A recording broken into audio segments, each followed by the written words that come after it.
I can start, you tell me when to start.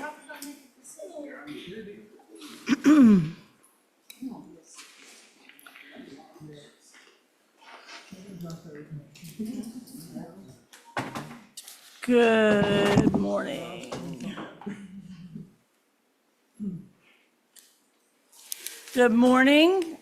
Welcome to the, June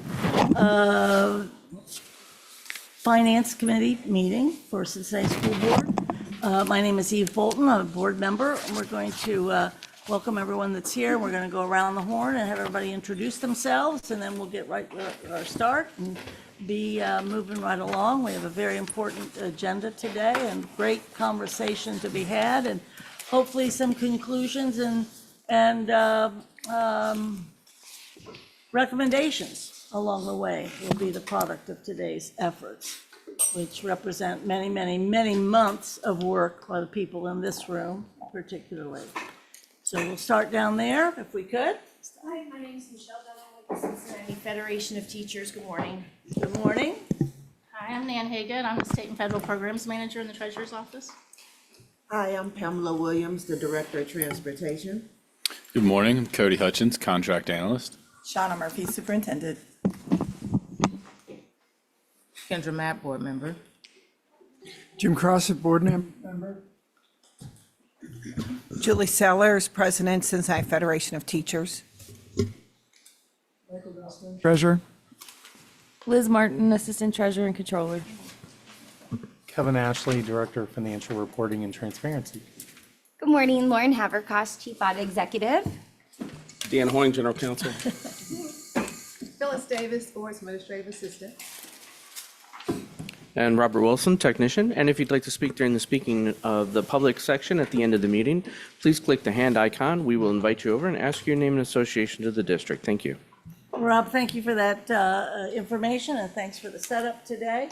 If it's okay with the treasurer and the superintendent, we will get right to the agenda. And treasurer, if you will introduce your folks that are going to be speaking in the next couple of items. Thank you, Ms. Bolton.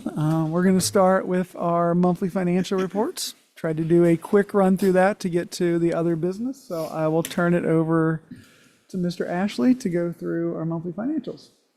Good morning. Good morning, Mr. Ashley. So I'm just going to hit a couple of the highlights that I think repeat. It's, a lot of times I feel like it's repetitive, but it informs some of the discussion you're going to have later today. So slide number 4 shows our pie chart for cash and investments. We do have a little bit, I believe that's the wrong month, perhaps.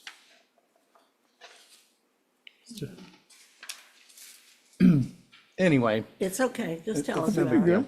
The have Star to make a Ohio mistake. piece got smaller.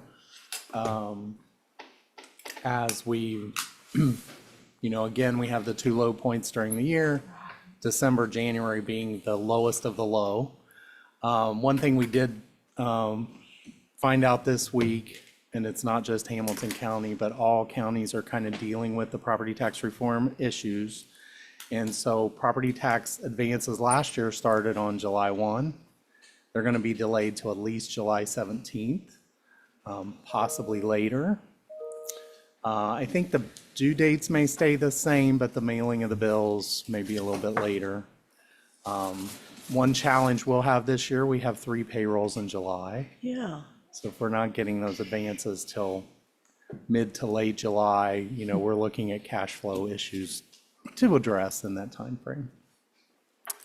So that's one piece of good news, not really, but the next slide is just showing general fund has around $50.5 million at the end of May. Debt services still has about $53 million relating to mostly sinking funds and accumulated monies to pay off debt. Slide number 7 is the cash flow statement. If Mike wants to talk briefly about that one. Not a lot of interest here. Just you can see we got our homestead and rollback payment from the state. So that was the majority of the revenue for last month. Slide number 8 obviously shows the trend of our cash balance of, looking back 3 years or this year plus 2 years. So again, kind of informing why we need new money and why that is important is because we see the trend and we know what the trend lines look like going forward. The next slide shows the general fund cash balance. And so you can see the blue, we're at the lowest point we've been in the last 4 or 5 years. So just kind of highlighting that. Revenues and expenses, nothing really out of the ordinary there, except the expenditures obviously continue to grow. We did a large AP run yesterday. We have one today, and then that'll be the end for AP runs in this fiscal year. But not to say we won't have plenty of payroll and other expenditures. Next slide is, again, I'm not even going to cover that because it's kind of where we expected it to be. And then the preschool numbers, I don't think anything too out of the ordinary except, overall all funding sources. And I know we talked a little bit in depth about this last month, but slightly down year over year.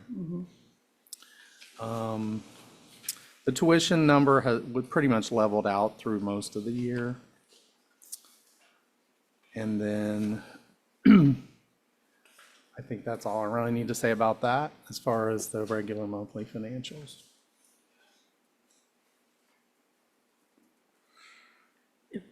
Any questions so far?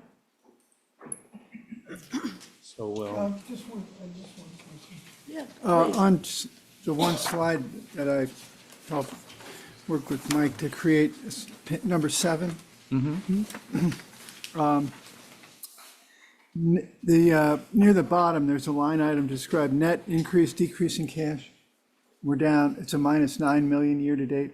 Does that number have to be 0 at the end of June necessarily or not? Not necessarily. Not necessarily, okay. Obviously, you would love it to be. Yeah. There are some big June payments Okay. that, like the city TIF payments came in. That's about 19 million right there. Okay. We just got our threshold cost is coming in. That's another 2. So you do see a nice kind of little bit of bump at the end of the year. But Okay. ideally, you'd like to be 0, but It may not be. Okay, not. just curious. Thank you. Everybody's on different schedules, kind of. Yeah, okay. yeah.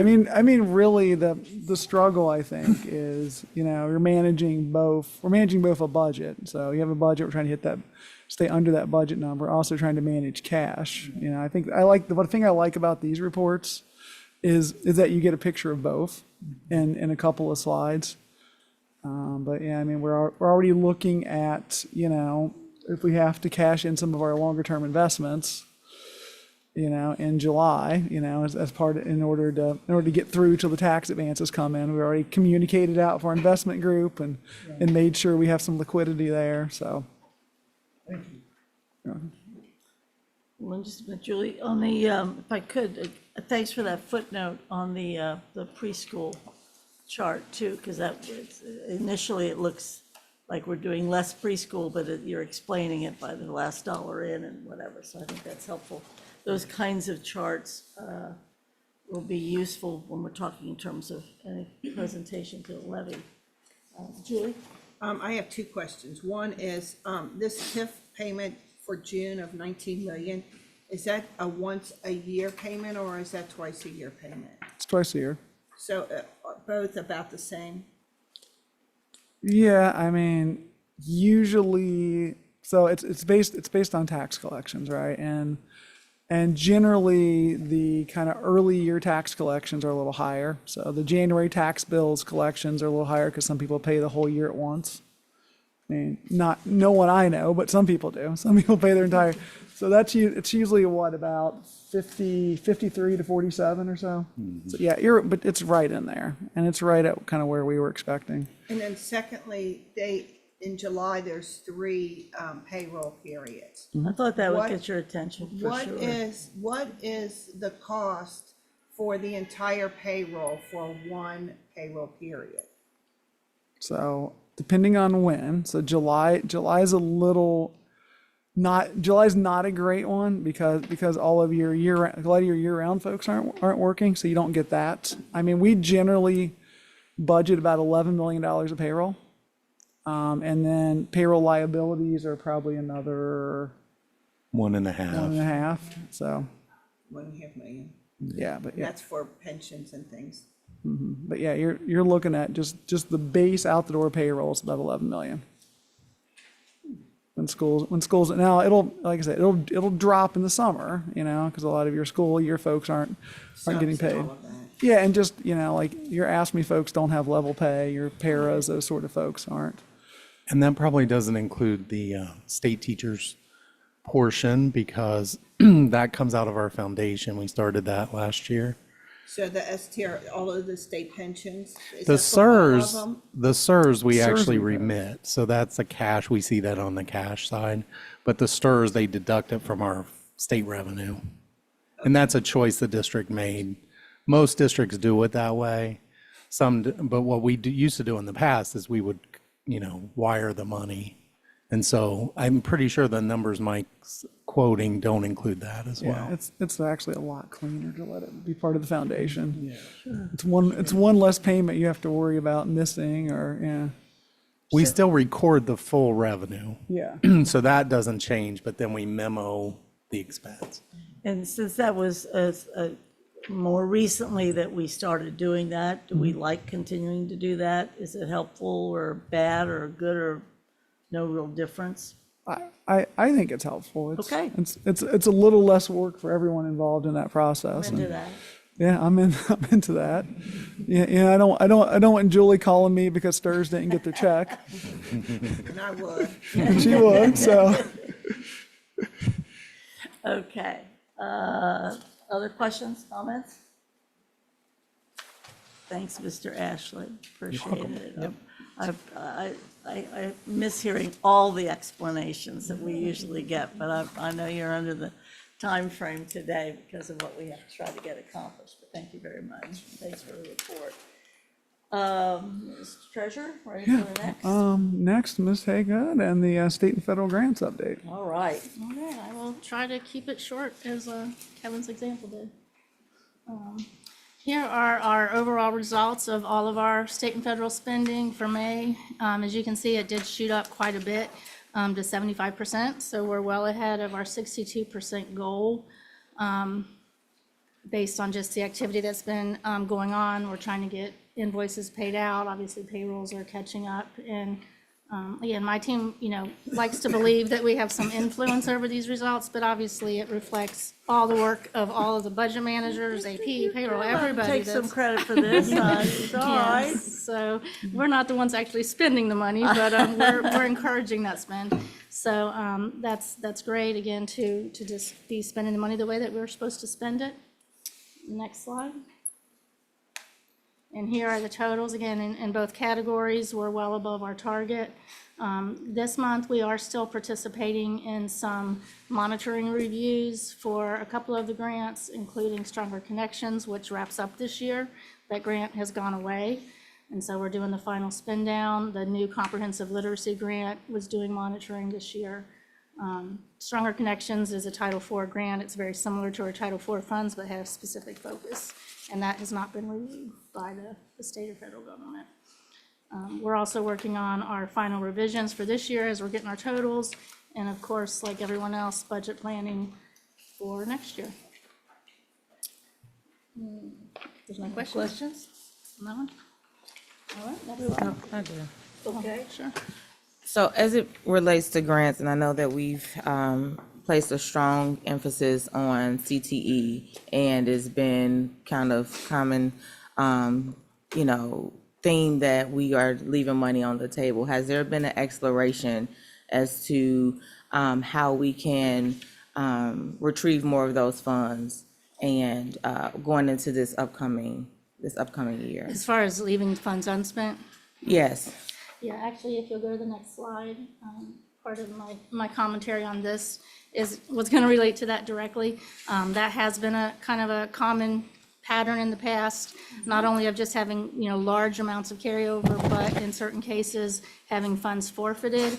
You can see with all of our, the primary entitlement grants that we share with you, we are, well above our traditional spending. We were lagging on a few of these, including neglected and delinquent, which is for our satellite sites. It can be a little bit more challenging because, the site directors and administrative teams spend that money, but it's overseen for our students.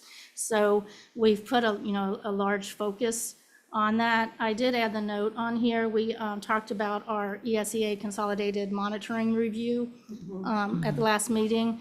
Because the ODEW switched their focus this year from monitoring current year to going back and monitoring the prior year, we did have an issue identified tied back to exactly what you're talking about, tied back to unspent funds and neglected in 24 and 25, and then the large carryover in Title II and IV. So that is something the state is looking at more seriously and taking more seriously, as I've addressed before. But as you can see, from these numbers, going into next year's budget session, the numbers you all have been looking at, we are no longer in that position. So we are absolutely up against fully, budgeting and spending out our grants, including projected carryover.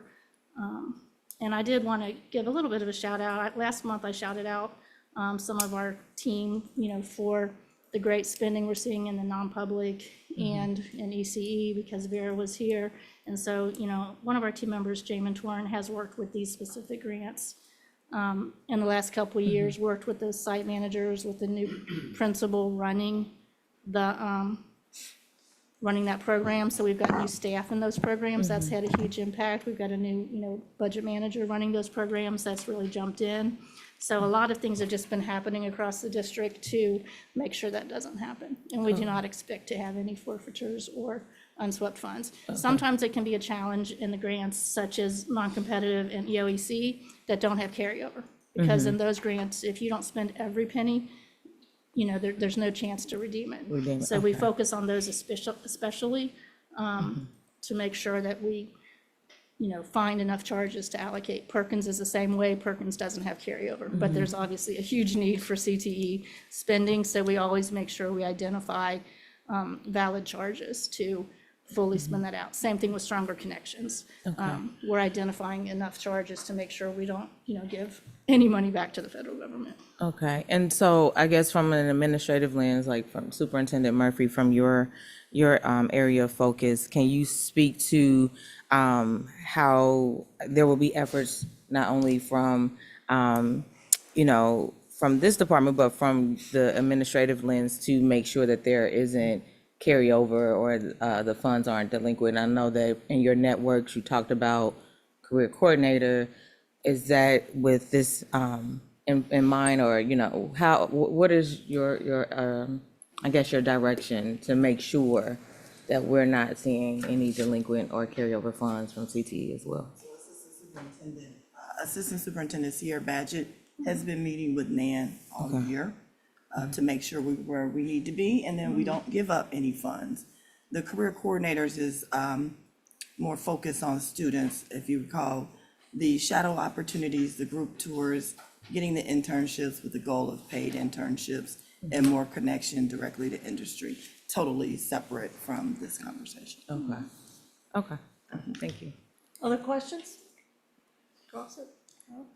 No? Thanks for this, and I really were pleased about what you've just reported and been reporting the last certainly year and a half, particularly, or whatever. But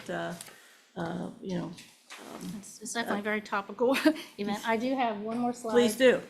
Just our allocations just dropped on Tuesday, just in time for this meeting. Oh, okay. From the state, we have Who did you been. talk to get that to happen? We have been anxiously awaiting our applications and our allocations. And so I will always give a disclaimer. These are tentative allocations received for our consolidated grants. They're not final, but this is what we're going with until we have further information. So I did just throw this quick slide together to give everybody a heads up of where we're at. And as you can see, overall, we, I guess luckily came in at least close to what we had received in the current year. This is the total allocation, including non-public, because we haven't got our applications, complete enough yet to see how that's going to break down. So you can see for Title I, we're about comes out of all of these. 500,000 almost less than the current year. And again, this is relevant because everything we're paying with these grants is going up. I mean, contracts are going up, salaries and benefits are going up. And our, our amount received, which again, luckily it's not going down, but it's been very flat. And obviously there's no expenditure that's flat. We're, you can see that's 98% of the current year award. All of the other ones are pretty close to the current year award. Delinquent went up, but to me, that's not good news. Those are our funds that support the juvenile detention center. And so I would love to see those funds go down since it's based on students enrolled. But it is good that we have those additional supplemental funds to support the needs of those students. But to me, that's not necessarily a good thing to see that number increasing. Actually, that's an important little piece of information based upon our city meeting coming up, because I know Judge Bloom is going to be talking about our kids there, and so we might want to make sure we throw that in. Yeah, definitely. Just it's not just looking at the money; it's looking Yeah. at the reason behind the money. Because Right. we get all of these funds Right. for identified students with needs. And then also the overall increase. One thing I did want to mention is our immigrant funds. We did not receive an immigrant fund award. Again, this is tied to the same kind of thing. What is the reasoning behind this? And so we did not report enough immigrant students to get an allocation. I do have our consultant looking into that to make sure it wasn't a mistake. But as of right now, we are not receiving immigrant funds except for carryover, and that's tied to a decrease in the number of students reported. That one, you have to not only report a consistent number of students, but you have to show an increase in the number to continue to receive funds. And so we reported, I think, about 200 less immigrant students based on our initial information on getting this allocation. So again, it's not just how much money did we get, it is what is the driver of each grant's funds and what does that reflect about our students or, our behavior. And to me, that may not be a surprise based on what's going on globally in the United States. But, so that was a disappointment. The other major increase, honestly, of, actually going up is just because of the additional schools. So you can see Title I non-competitive and expanding opportunities both went up significantly, but that's because of the addition of 11 more identified schools. So of course, each school gets funding, so that drove the increase. So the overall conclusion is that we're basically flat, kind of, but at least we have not gone down on most funds. I think in the preparation for the budget, I think the treasurer's been talking about flat more than anything. It's a theme. Yes, a theme for much of the revenue. Do board members have any questions? I want to follow up on a couple things. Let me just if I could follow up, the immigrant piece, because there's supposedly 200 fewer children. And then the other piece is, what's the title funds, because there are more schools of ours that have become Title I schools, or what's the Not, 11 schools? I can't So actually those are believe for that. those Title I supplemental non-competitive funds that are awarded directly to schools. And so, that's a 3-year cycle. So schools are identified during a 3-year cycle. And so we were at the beginning of a new 3-year cycle. So every year, you can enter or Gotcha. leave that status. And so this year we had 11 additional schools come back into the status for additional supports. And so each school is awarded, a range of funds depending on their status from CSI to TSI. And so it's right now it's an entitlement grant. Actually, remember- going into the future, that's going to be a competitive grant. That's right. Yeah, so if you remember historically, if we've graduated schools out of those, the last 3-year cycle, remember we graduated 11 schools in 1 year, got down to 4. And the new cycle, they redo the bar, they re-level the bar, and then, we have these schools in, and now hopefully, I assume we'll see them same Those will go thing. down. Over the course of the next 3 years, they'll achieve out of that. And some of that as well, I just want to point out, because you're in budget planning, is traditionally they've never given funds or not consistently given funds to TSI schools, which is the lowest level of identification. This year, we did get some funds. I think we have 4 TSI schools. for targeted support, that's a 1-year amount. So most of the What's other. TFI? TSI is targeted, so you can have like comprehensive support, additional support, and targeted support, depending on the identified reasons.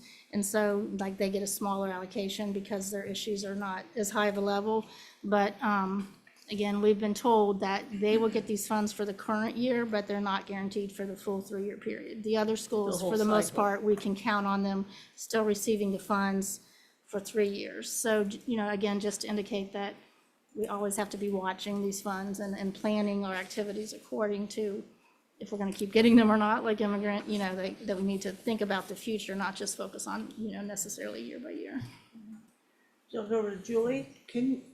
Is there a way that we could get a breakout or see the difference between how much the schools are getting for the non-pubs compared to the pubs, and if the non-pubs are going up or down?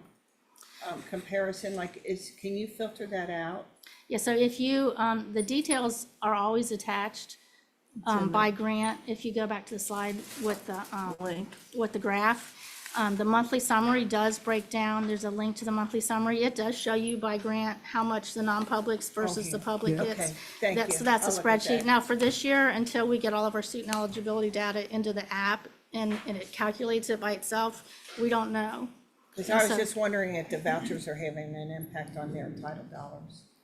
Yeah, and it's always lagging data, of course, as well. But I am worried about that. I am worried about seeing that increase because just because Title I is flat, until we get those numbers, we don't really know, where ours is compared to them. So I should have those numbers plugged in, hopefully, by early next week to get that preliminary estimate. Before we move on to our next item, we've had our vice president join us. Introduce yourself, we'll make you do that. Kareem Moffitt, school board member. Thank you. Thanks for being here. Does that take care of those first few items? Yeah, I believe that takes care of the monthly financial Yeah. reports. We'll go to your appropriations resolution. Yep. Rob, if you'll just go to slide 24. So this is really just a heads up for the Finance Committee. So just to remind everyone, kind of, on June 22nd, there will be 2 resolutions for approval by the board. And they're called appropriations resolutions. And what that does is it gives administration the authorization to go ahead and spend money. So you'll see 2 of those. First one is the final appropriation resolution for FY26. So this will be the end of kind of like the final budget for FY26 for all, and it's all funds. So it's not just general fund, it lists all the funds out there. We don't have it for you today. There's still some calculations going on, that we're working through. As I think Mr. Ashley mentioned, the last, vendor check run of the year is today. So that lets us know where that spending stops. And then we have payroll next week, which is the last payroll. So we'll work through those 2 items to get those numbers, pretty much perfect. And again, it's all funds, so you'll see some interesting increases. Like the early childhood grant is going to increase quite a bit. The reason is because we actually got the money twice this year. So like last year, we didn't process kind of the chargeback for that until July. And then this year we did it right and did it in this year. So it looks like it's doubled. It's not, but those are the kind of things you'll see. Student activity funds are always kind of a last minute thing as money's coming in, going out. So those numbers always change. That's the final for 26. And then the second one obviously is the appropriation for 27. So that is the opening of 27. Again, it's all funds across the board. So you'll have every fund listed, including all of our state and federal grants. So it's good we got these numbers in that when we did, so we can add those in. That happened this week. And then, obviously we estimate a lot of the other funds, the student activity funds, the local grants. And then the big number everyone wants to know is kind of your budget target for FY27. So that number, I feel pretty comfortable we know what that number is. And again, resolutions are at a fund level, so there's not detail behind those. It says for this fund, here's how much money the board is going to allow the administration to spend. for this year. Those do get updated from time to time. I know you guys have, this committee and the board has approved a couple changes throughout the year. Usually we do a big one kind of in December, January, when we get our carryover for federal funds, because that increases all of those. Other times we've had to do it if there's some unanticipated revenue, you get a big grant, or you get some other in-source of money you're not expecting, you go and you amend that. So plan right now is we will, as we do the calculations next week, because we don't have another meeting at this point in the Finance Committee, we will update the committee via memo with these appropriation resolutions and some verbiage around that, so you know what to expect. But both of these will be ready for the 22nd? Yes. Questions? Yes, ma'am. Will you share out those, that additional information that you said is forthcoming? Will you share that out with the committee before the June 22nd meeting? Yeah. We'll update you via email with kind of a memo along with the resolutions. Okay. The resolution will be posted to the board docs as usual, but we'll put words behind it so you can kind of see the variances and understand, why the numbers change. Okay, thank you. And how is necessarily the reference to these two appropriations different than us being able to vote on a budget? Yes. So actually, in my mind, the appropriations are much easier, right? The appropriation is a one number target. So it's very easy to say, based on our conversations to date, that general fund, through the conversations, we've said we have about $630.2 million, available for revenue for next year. That's what we've talked about through all of the meetings up to date. So that would be the number. A little bit of an increase. Yeah, a little bit of an increase. We started at 627. We have a sale of our wireless spectrum that we're negotiating through that. But that number is very easy to plug in because, again, it's a fund level. So all the things in the general fund across every school and department, it's easy to set a target and say that number is going to be $630.2 million. Budget side is a lot harder because now you're into the details, right? The details are how much per school, per department, per person, right? And that is a much more complicated number to arrive at and a much more difficult conversation. So legally, are you able to pass an appropriations and not necessarily pass a budget?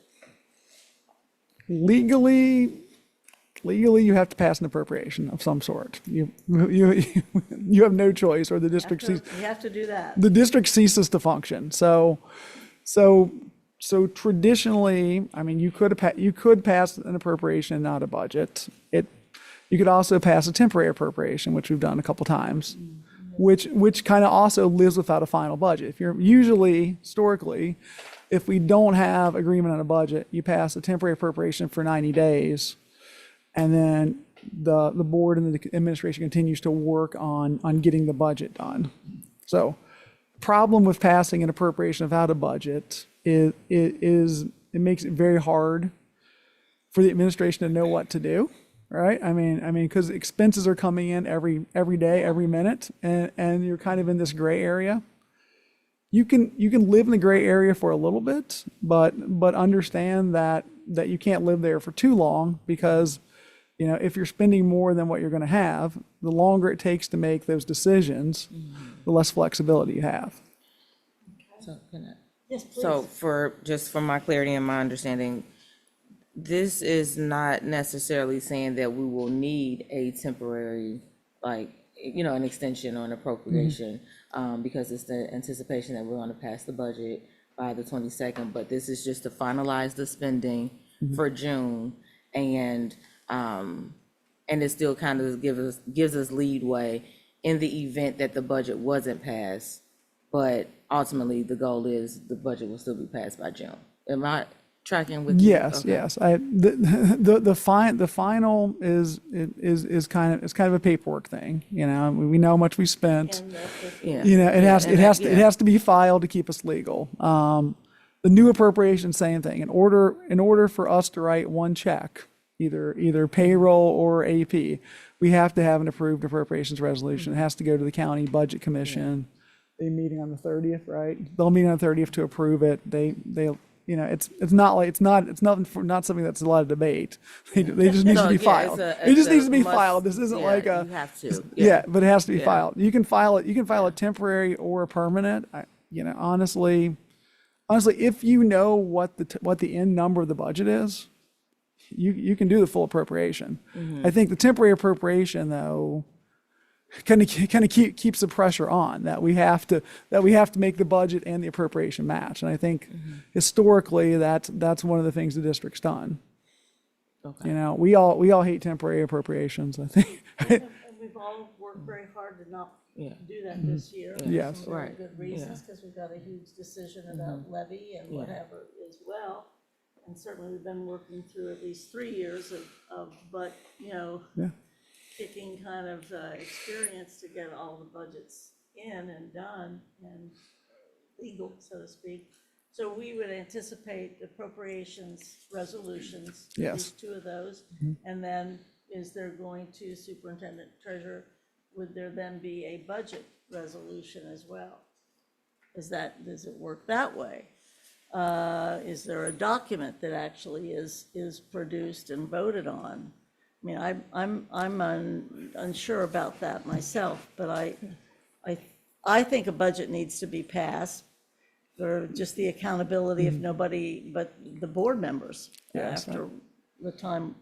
I mean, I can't speak for the board president or vice president.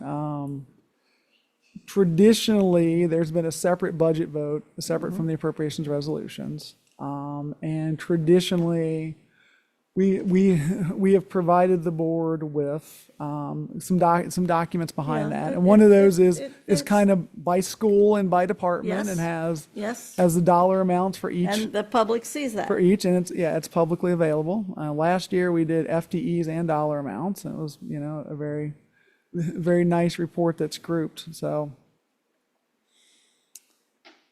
Vice President, do you have any insight into whether or not there's the interest from y'all about a separate budget? I mean, it's the way we've done it before. Yeah. I think it Jim. makes a lot of sense to do it that way, of course. Okay. I don't know. No, I believe that we're gonna pass the budget I believe that we'll pass the budget by We'll pass it, 22nd. that's right. Okay, so we can anticipate on the agenda, and it's, the initial agenda's been published, about 2 resolutions, both of them dealing with appropriations, the closeout and the intro, so to speak, and then also a budget document that will be voted upon that will be reflective of all the work that everybody's done. And the issue that we need to talk about a little bit later in the meeting about the manner in which that budget would have to be passed. Whether it's a omnibus sort of budget vote, or exceptions, or lines, or categories, but we'll talk about that a little bit later. Okay, all right, next. I think the moment we've all been waiting for. Yes, the committee assignment from Monday night. Yes, So, and this is expected to be a recommendation. My understanding is a recommendation one way or the other, necessarily, maybe, but also I think there's some interest in having at least all options being presented and discussed, prioritized or measured as to which would be what.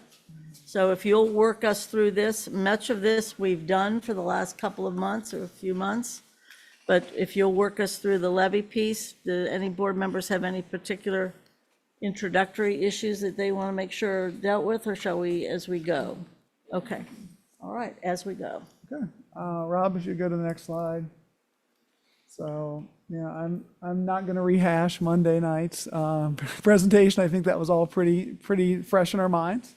So this is kind of where we left the discussion Monday night. So I wanted to reiterate this. We were looking at this current expense, fixed rate, levy, period of 5 years was thrown out there.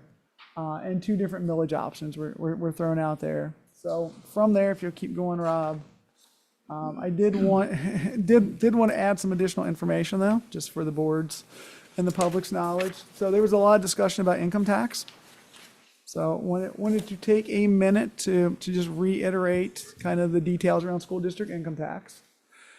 It is different than the municipal income tax. That's the first thing I want just people to remember, that school district income tax is different than, say, what the city of Cincinnati would assess as a tax. So school district income taxes are assessed on the resident of the school district. So it's not on people who work in the district but live elsewhere, but it does apply to people who live in the district but work elsewhere. All right, it's assessed on the residents of the district. There are 2 types, so that's another choice. There's a traditional or an earned income.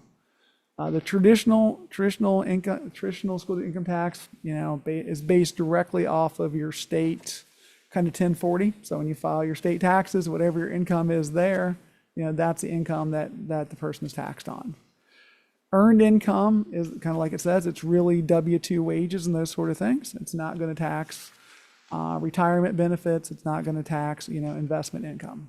So a lot of times for districts that have a high degree of folks who are homeowners or on fixed incomes, the earned income school district income tax is a very attractive option, because it's kind of more targeted on just people who are working. The money is collected by the Ohio Department of Taxation, which is a little different. The county auditor and the county treasurer, get us all of our, current tax revenue through property taxes. This goes to the Ohio Department of Taxation, and they send us checks. It gets to quarterly. There is a bit of a slow upkeep, and part of this is because, once the school district income tax is put in place, employers in Ohio have a duty to withhold, but it takes time for them to get their payroll system set up, to identify the people, to get the withholding started. Once it gets rolling, you do really well, but it takes a little bit of time to get there. Those withholdings take a while to start, and then each business has to file with the Ohio Department of Taxation and make those quarterly payments. So, the other beauty, I think, of people that pay school income taxes is it's one of the spots where revenue grows with income and wage growth. As we use the word flat, we've used the word flat here. Our property taxes are going to be incredibly flat for the foreseeable future. Being off the 20 mil floor, the other property tax reform, those numbers aren't budging for the most part. We only really get any bump on new construction going forward, and a slight bump, with inside millage. But this school income taxes grows or decreases depending on wage growth or decreases. That's one of the things, as we've talked about income taxes, as a group, we've really only talked about it in times when wages are increasing, but it goes both ways. If you have a spot where wages decrease, you're also going to see less tax revenue. So I think a lot of folks, recommend for us that we would eventually have a mix of those two, that you diversify your income streams. Same reason, when you invest for your retirement, you don't put it all in one company stock. You do mutual funds, you do a mix of stocks and bonds, a mix of stocks and bonds and cash. So I think a long-term recommendation folks would make is diversify your income stream.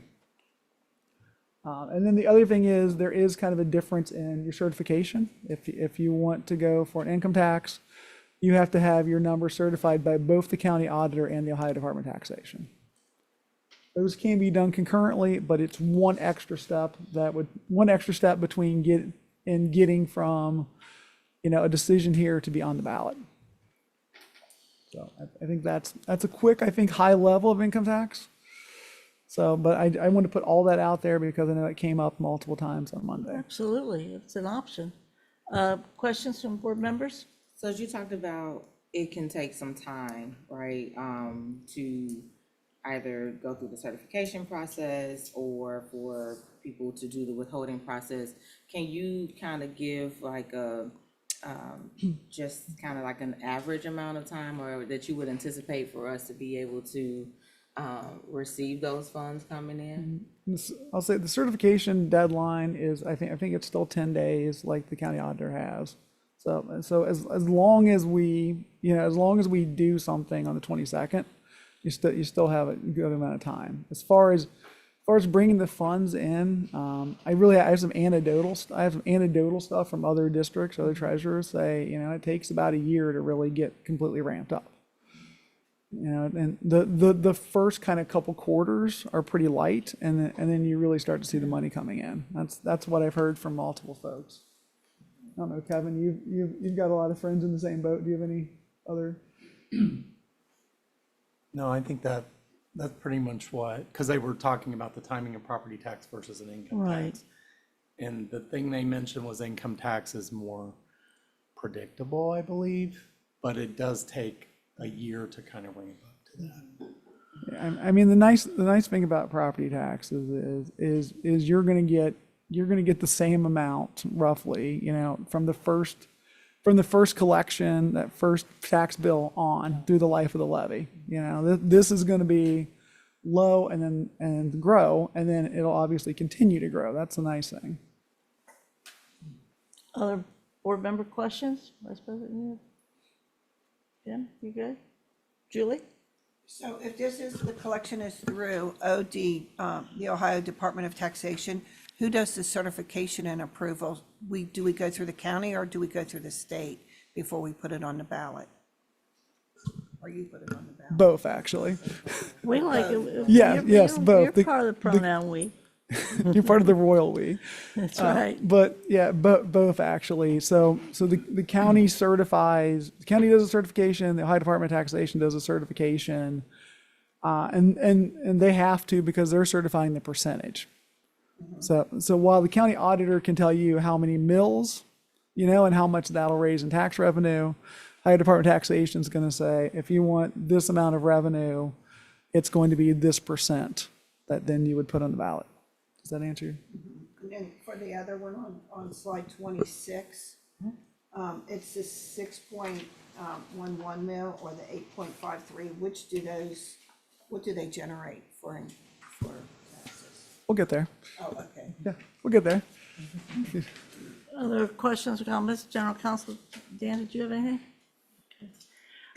Could we go to 26, just go back one? The previous, earlier presentations had like 4 options. Mike, could you talk about why there's now only 2 options in today's presentation? Actually, we're gonna go to a bunch of options, but Okay, but the reason we kind of got down to 2, Yes. and that came from last month's finance committee. Right. We were up against the clock, but we talked about the lowest option really didn't keep up with inflation. And that was obviously below the 6. That was below the 6. There was a 5 or 5 number, and Okay. looking at inflation, we talked about, if we're not even keeping up with inflation, that's hard. The other one was 11 point some mils, which I think when we get a couple slides in, we'll talk about why we kind of gravitated to the 2 middle ones, and really some of this was just an attempt to keep the conversation moving forward, to give folks choices to react to. Right, and I think this is a good idea, and I think it's more common sense than anything as to why it might be these 2 versus the lowest one or the highest one, based upon conversation. I just don't want anybody to think that somehow there are fewer options right now while we're still in the process of trying to figure out the options. That's not what's happening. Okay, cool. Slide 28, Rob, if you don't mind. So another kind of big topic, I think, on Monday was funding facility repairs. So I wanted to spend a minute just kind of going over that. Number one thing to remember is operational funds can always be used for facilities or assets, but it doesn't work in reverse, right? So if you put out an operating levy, you can always designate some of those operating monies to go to facilities, to go to buy things, those sort of things. If you do a permanent improvement levy, obviously, or a bond levy, that money can never come back to operations. All right, so operations gives you the most flexibility. Inside that, part of the question is how does your operational levy, how do you still have money for facilities, right? And it's easy enough to squeeze them out, as you have all these needs, easy enough to squeeze them out. There's a couple things the board can do. Obviously, by policy or resolution, the board could say, X number of dollars, X percent of this money will be dedicated for it. From our purposes as administration, if you direct us to do so, we could do a transfer into a restricted fund. So you can always transfer from general fund out to restricted fund. Part of our FMP, I think some folks know, is every year we're required to transfer about $3.25 million. Maintenance fee or something. Yeah, from our general fund into Fund 34. Once it goes in there, it is used by facilities for facilities repairs. It doesn't come back out. It can't be used for salaries. It can't be used for benefits. Can't be used for curriculum. It is very specifically for facilities repairs. And we could obviously do that very easily. The board just has to, give us that direction and say, every year, put this amount of money away. They can do that by resolution, and we would follow it. And then and that would give you kind of a steady stream. Now, if the idea was that instead of having a steady stream, we needed a one-time infusion of cash, I think, and some of that is where certificates of participation or COPS come in. That's some unvoted debt that you can borrow. You can borrow against future revenue. And we would go down that process. We would issue the certificate of participation. We would get a one-time influx of money, and then every year, for that amount of time, we have to set aside general fund money to do that. We do that now to the tune of about 14 million, Kevin. Is that about right for COPS? That's what. About It might roughly? include something else. Okay, but just the appropriation high level. We do that now. Say about 14 million a year because we have these COPS in place.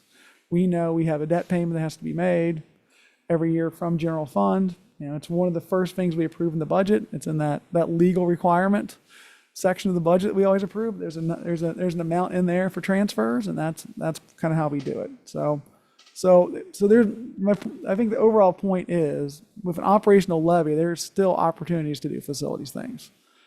Now, but when the time comes to build something, these are maintenance things. If you're trying, like some renovation, some things, if you want to build something from scratch, if you want to build a new school or do a massive renovation or whatnot, that's really where you look at a bond levy. And the reason you do that is these bond levies can go out 25, 30 years. And so for a small amount of millage, you can borrow a lot of money. It's the same concept of your mortgage, right? Right? You put a mortgage in for 30 Exactly years, what it is. you can buy a lot of house for not a lot of payment. And it's the exact same concept. And my recollection is that there was at least one board member, I think it was Member Armbruster, was concerned that the lower millage request, would there even be enough money for some of those operational things, of course, that we need? I mean, we're really going to the public about our need for operational money first and foremost, it would seem. Yeah. And that's one thing, but maybe I think it was the vice president presented the idea of even using COPS as an option.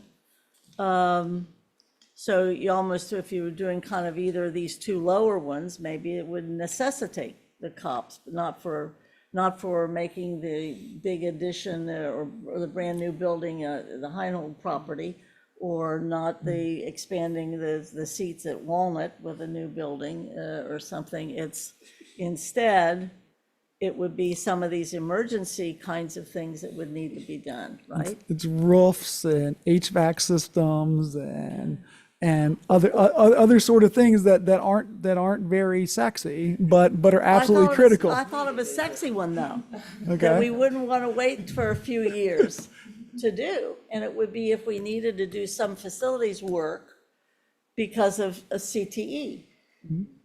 That there are some things that would be required, and I'm not talking just about the Aiken Farm, but I'm talking about auto. I'm talking about all those sorts of things and I think that would be part of the presentation to the public too. But then you could only place that where we had not already used COPS.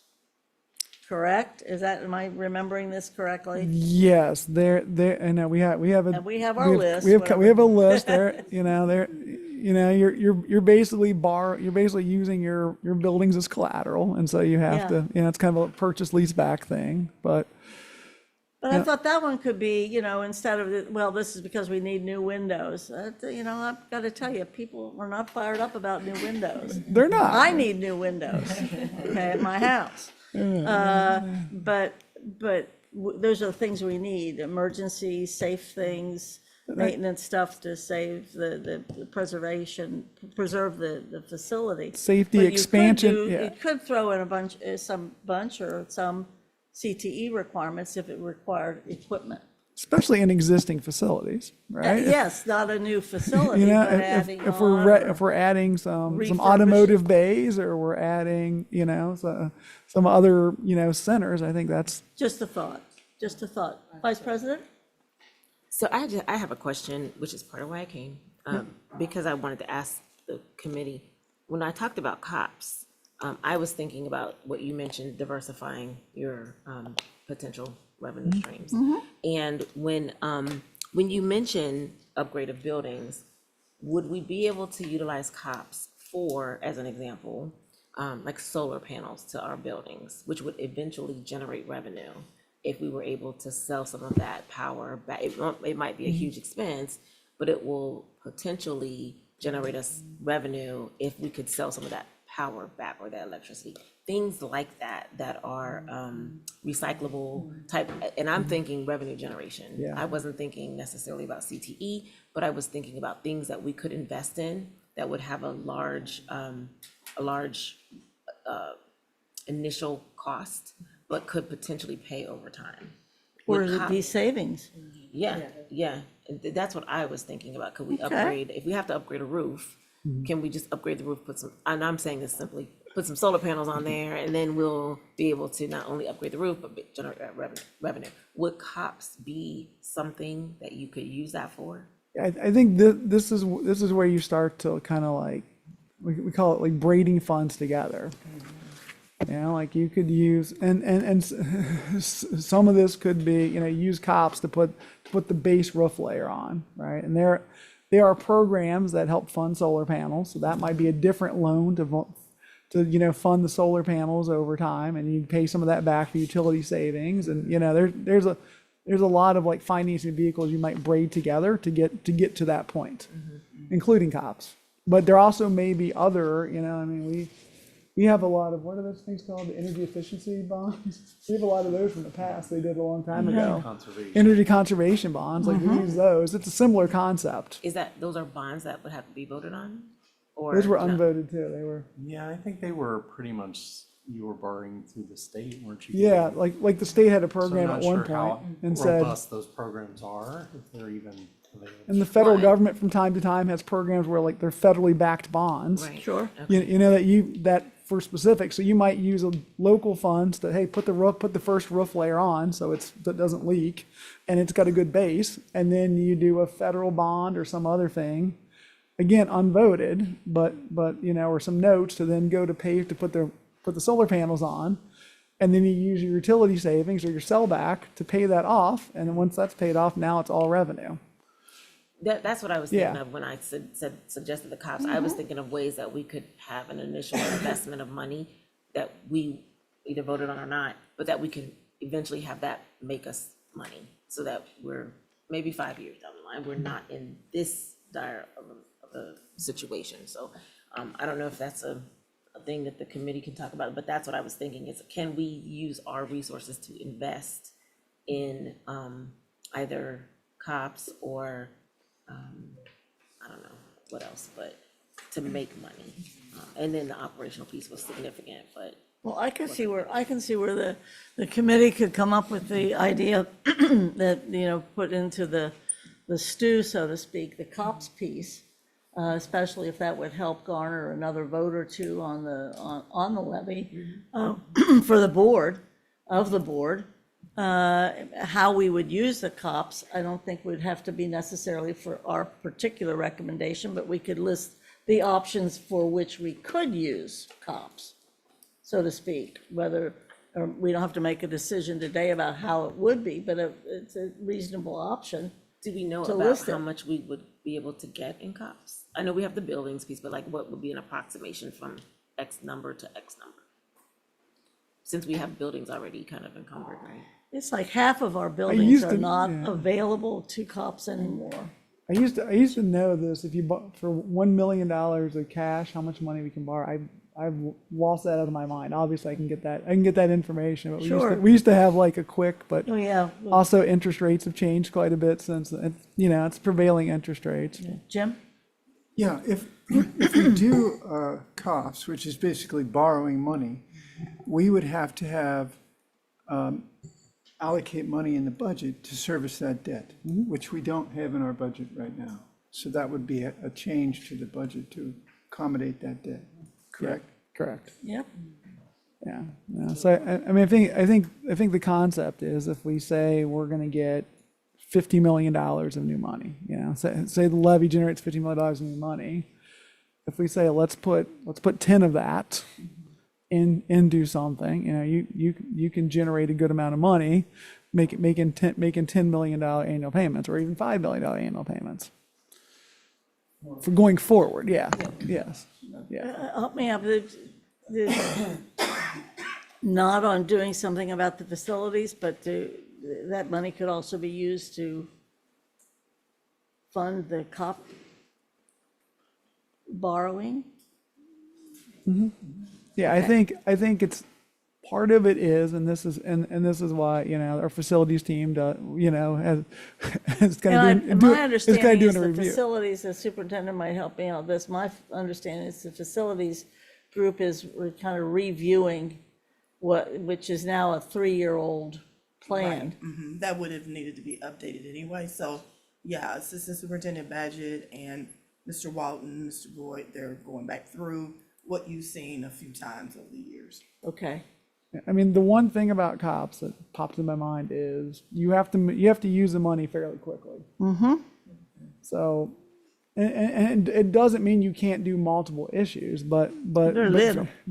from the time you start, you have to use that money fairly quickly. So it really is a matter of looking at the kind of the dire needs or the priority needs for the facilities and deciding is a way to get there to spend a little bit each year, or is a way to get there to spend a whole lot in year one and then just pay the debt in the following years. Right. Which is kind of which is as much a operational as a financial discussion. And would that impact, and I know your big focus is the bond rating and maintaining a great bond rating. Do the cops hurt our bond rating or, I don't think they really impact you, Kevin. No, I think your borrowing limits, that kind of thing. Sure. You're gonna obviously have a higher debt ratio. Those sometimes are rated a little different, so they might have a higher interest rate. We might have to Okay. pay a little higher interest rate than we would for something that's backed, by the general obligations of the school, or a dedicated levy. possibly cops could keep our mill request lower? But you're gonna have to cover those payments. Yes, I understand. Yeah. I think it's really about, and I know we have this conversation, it's really about the timing of when things have to be done and when you need money. If you can get by with a little bit, every year, and with the long-term look at 2030, 2031 being a potential to redo the bond levy, let the bond levy expire. The 20-some-year-old bond levy. Yeah, Not the bond something we're levy- doing now. that bond- yeah. So if you can get to 2031, by making incremental improvements, then you have a chance to do a whole lot, whether that's completely new facilities, major renovations, and then all kind of the other things that need to happen, and you can get that money through the bond, do that kind of facility plan, say facility master plan version 2, and then pay it off, into the 2050s, 2060s. I guess just for clarity, so Sure. in terms of the overall possible recommendation though, what we would be maybe presenting to the public would be more so like an operational levy that we're trying to put on the ballot, but COPS is not included on the ballot because that's an unvoted debt, right? So that would kind of be more so internal, if that's a decision or a direction that we're looking to make. But what I'm hearing, or I believe I'm hearing, is asking for enough revenue that would help to support any possible direction with COPS, right? Or paying off the COPS. Would be to issue a new COPS, yeah, and then pay it, yeah. So, yeah, if you think about the levy is just gonna, the actual question on the ballot is gonna be operational funds, and here's how much. You know, and then the obvious question someone's gonna ask is, what do I get with that money? And that's the conversation, is that yes, some new programs and some facilities work, and adding this, you know, those pieces have to really be Paying fleshed out. payroll. Paying payroll. I mean, those are the things people don't want to. The things that don't get people excited That's are right. keeping up with inflation, That's right. paying obligations, having a strong cash balance, roofs, That's not gonna windows, sell a levy. doors. Yeah. These are all necessary things, but that's people aren't gonna organize around that. Right. Julie, you had a comment? And it was, it's about the solar panels. I know that during the Obama years, there was a federal program for public entities to get solar panels at a very reduced rate, and it was with a program that he had with the unions, that the unions would do the installations, and they would be paid by the federal government to do the installations. And even with that, because I thought it would save down the road all the money for utility costs, since utility costs are constantly going up and it's a high dollar amount. But at that time, the treasurer who was doing the analysis didn't think that they didn't think that there was enough return on the investment. Even though it was a low investment, there may still be some availability through some grant that we could get some of that money paid. I think that was the same program that the zoo used when they put the solar panels, you know, over their parking lots. Okay, want to move on to, All right. So that was. you got that covered that demographics top- and then Yes. sizing? Yes, let's talk about demographics for a minute. So I want to thank David Conley from Rock Mill. He's our district financial advisor. I mean, some of you know him from time to time, but he was able to kind of give us this demographic chart, which I love because it kind of breaks down the population inside the school district. My big takeaway is we remain a majority renter district. So I think that's important. You know, we're at just under 58%, but that's been pretty consistent at 57 to 58%.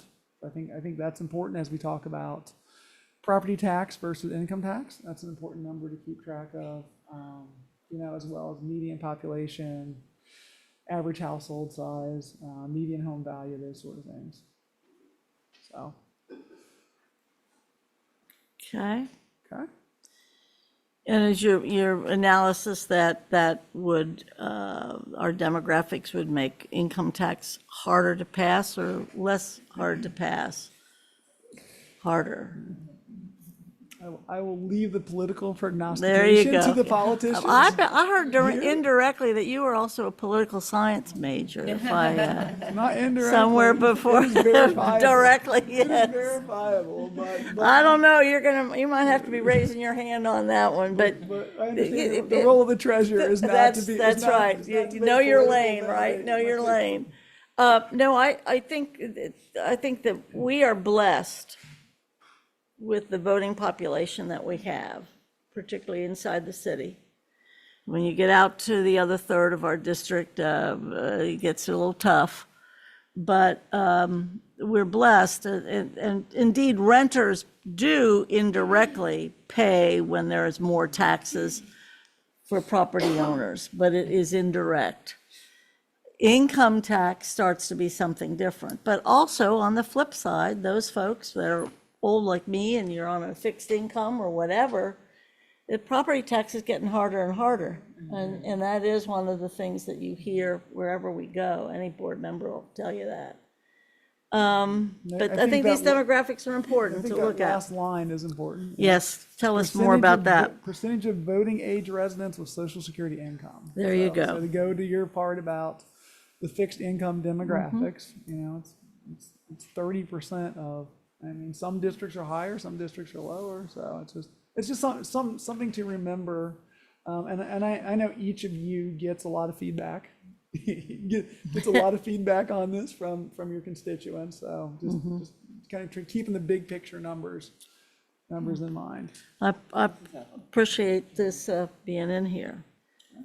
We ready to go to this sizing chart? Yep, let's talk about the Multiple sizing. options. So I had Liz do some math for us. Sizing chart, so we went all the way from 5.5 to 9 mils. You can see how much revenue per year we would anticipate.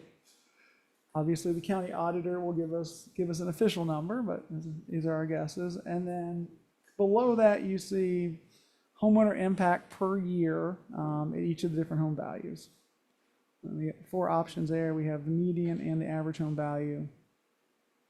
So you can see what it looks like for a homeowner, again, per year. So since most people pay their bills by half, this will be half of this per tax bill.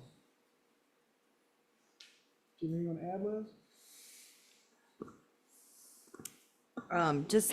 Just for clarity for anybody who maybe isn't as familiar, the median number of 225,000, which is coming from this slide, the demographic slide, that means that half of the homes in the district are below that amount and half are above, versus the average, which is weighted value of all funds. So half of the homeowners at any given point would be paying less than that, and half would be paying more.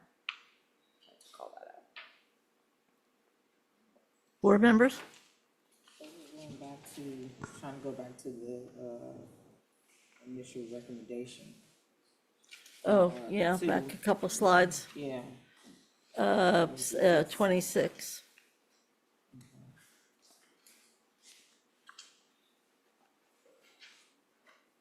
Anywhere between 60 million to 74 million.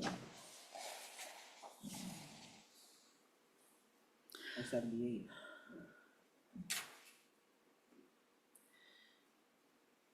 Yeah. The 6.11 or the 8.53. If we want to go back to how we got those numbers, we can. It was in Monday's presentation. I can have Rob pop back to that. Kind of how we arrived. And again, we don't have to be wedded to the 6.1 or the 8.5. We can definitely happy to go for a round number. The other thing I will say about I do think a round number is more sellable. I would agree. It's easier to say, it's sort of like the $48 million levy free school is actually 48.5. Yeah, but it's right. 48. The other thing I would say is the board does not have to pick, at this point in the process, does not have to pick one option. But what'll happen based on your recommendation, assuming there's a recommendation, is Dan and I will prepare what's called a resolution of necessity, based on the millage number. We can do multiples or not. Yeah, you binding. said either at the board meeting or the last finance Yeah, that we the can do- auditor will even do that for us. We can do multiples sent to the auditor. They will send us back the stuff. Now, the next resolution is what's called the resolution to proceed. That one we have to have a final number. But if this committee was split and said we'd like to consider 6 mils and 7 mils, or 6.5 and 7.5, we could certainly take those numbers and move forward, at least in this process, without having to make a hard commitment. Just looking at the sizing scale and the numbers that are associated with this, I think is really helpful. As we talk about our constituents and what you know, the questions that they will ask and how this impact will possibly, you know, what it will possibly look like. I think that we have to not only communicate this in the dollar amount, we have to translate what are, as we talked about, what the residents will be receiving, right? So, I mean, I think it could be helpful if we were able to communicate out for this size and request, what does it look like in terms of programming? What does it look like in terms of, as we talked about that overall vision and plan? I think it has to be communicated in that way as well, because if I'm looking at, well, I could potentially be paying $591 per year. Well, what am I going to be getting back in return? So I think that this sizing scale is helpful, but there has to be a conveyed plan, right, that's associated with each one of these. And I think it will also help to determine for us as a committee and as a board which direction we move in to say, well, this is how we will determine what our overall millage would be. Or I'll say, at least for me. I think it's about the messaging, for sure. And I worry about having, the big first kickoff of this whole thing is gonna be the 22nd. And the more that we could actually be ready on that, the better, rather than coming back in the middle of the summer and say, well, now we decided it's actually gonna be this. I mean, I value the fact that the auditor will do multiple runs for us, but there's less than 100 days if indeed we decide to do this, of a campaign for this thing. So, and this will be the biggest hit. Dan, you had a Yeah, comment. just to add to what Mike said, you can ask the auditor to do more than one pricing or Sure. valuing. But the resolution to proceed has to be one of the numbers you've previously had approved. Gotcha. You can't, change that. like, Do a well, new we'll number. split the difference at the last minute. You can't do that. It You has have to be one of those We options. won't have time, at that point. Similarly, you can do the same thing with the Ohio Department of Taxation for income taxes. There, you're asking for a specific dollar amount. They tell you what that translates to in an income tax or an earned income tax. And again, the same thing, you have to use one of the numbers you've previously asked for certification. Okay, that's helpful, very helpful. Jim, did you have, nope, yep, Julie. Looking at these demographics, I really think that we really should be considering this earned income tax, because look at how the increase of people who are 65 and older, and we don't want the property tax pricing people out of their homes where they wouldn't have to pay an increase. They would pay what they're currently paying on that percentage. And when we did the comparisons for the preschool promise levy, prior to CPS saying we would be the collecting entity for that, when they did the income tax, it was way lower cost per person or household to do an income tax than it was to do the property tax. So we could, I think we could generate more money through the income tax, and I think it would be less harmful to, the people who are on pensions and retirement, Social Security and those things. I don't know, if you're on like assisted living or anything like that, or that's not taxable either, correct? It's any kind of, Dan? The people who are on, Social Security, disability, well, like SSI or any of those types of programs, they would be exempt from additional taxes too, correct? From earned income tax. And the only downside about earned income tax is you're adding about 0.25% between traditional and earned. You're adding about 0.25% to get the same amount of money. Does that make sense, Julie? Yeah. So It's a higher request. So for traditional income, traditionally you said, hey, you need 0.75%.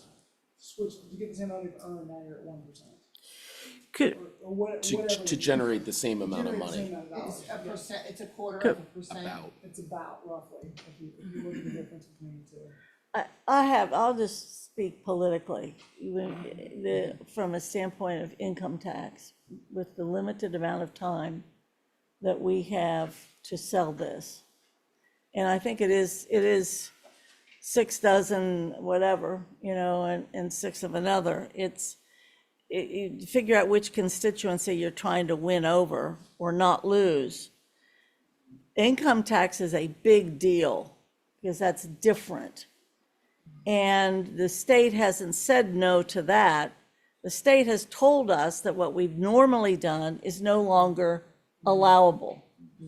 So you have that additional campaign thing that the state took these options away from us.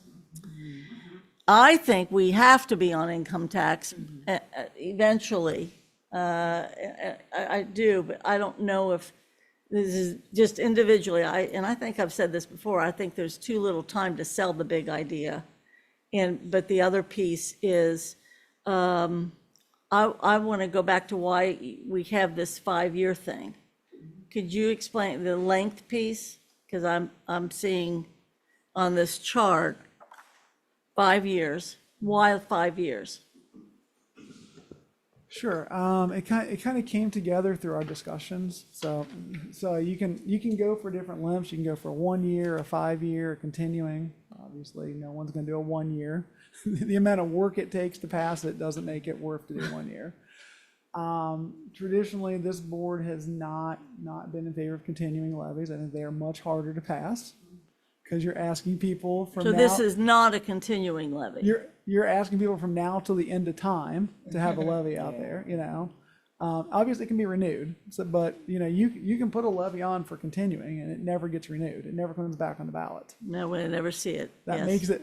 Those are. I mean, we have a few of those. I mean, Yeah. They were all passed before 2000. They're all passed in the. But yeah, that's a hard sell to ask the taxpayers that this is a one-time thing and it's never going to come back. The strategy of this board, and again, I don't know it's in a piece of paper, but from observation is this board has preferred to do 5-year levies, and then as you get to that second renewal, try to extend those. Again, we've done that with all of the emergency levies to this point. Is they did 5, 5, and then 10 to try And I'm glad we did that the last time. I think once Last 2 times. once a levy is passed twice with 60 or 70+%, it makes sense to try to extend it out. I think the 5 years gets us a good chunk between now and obviously it funds a strategic plan. It would give us funding for the length of the strategic plan. It puts it in a good spot because it kind of gets us to the end of the facilities master plan. So that gives you another thing to say, okay, now we've got some new choices because we're done paying off our facilities master plan debt. It gets us kind of past the 2029 levy, which I want to talk about that. I'm going to come back to that if I may. And it really gives you, it's like, it's a specific set amount of time that says, the district has these things we want to do. We're asking for the community support for the next 5 years. And this Does is how that we'll- get us to the FMP piece? Yeah. Yeah, it gets us to write the FMP piece.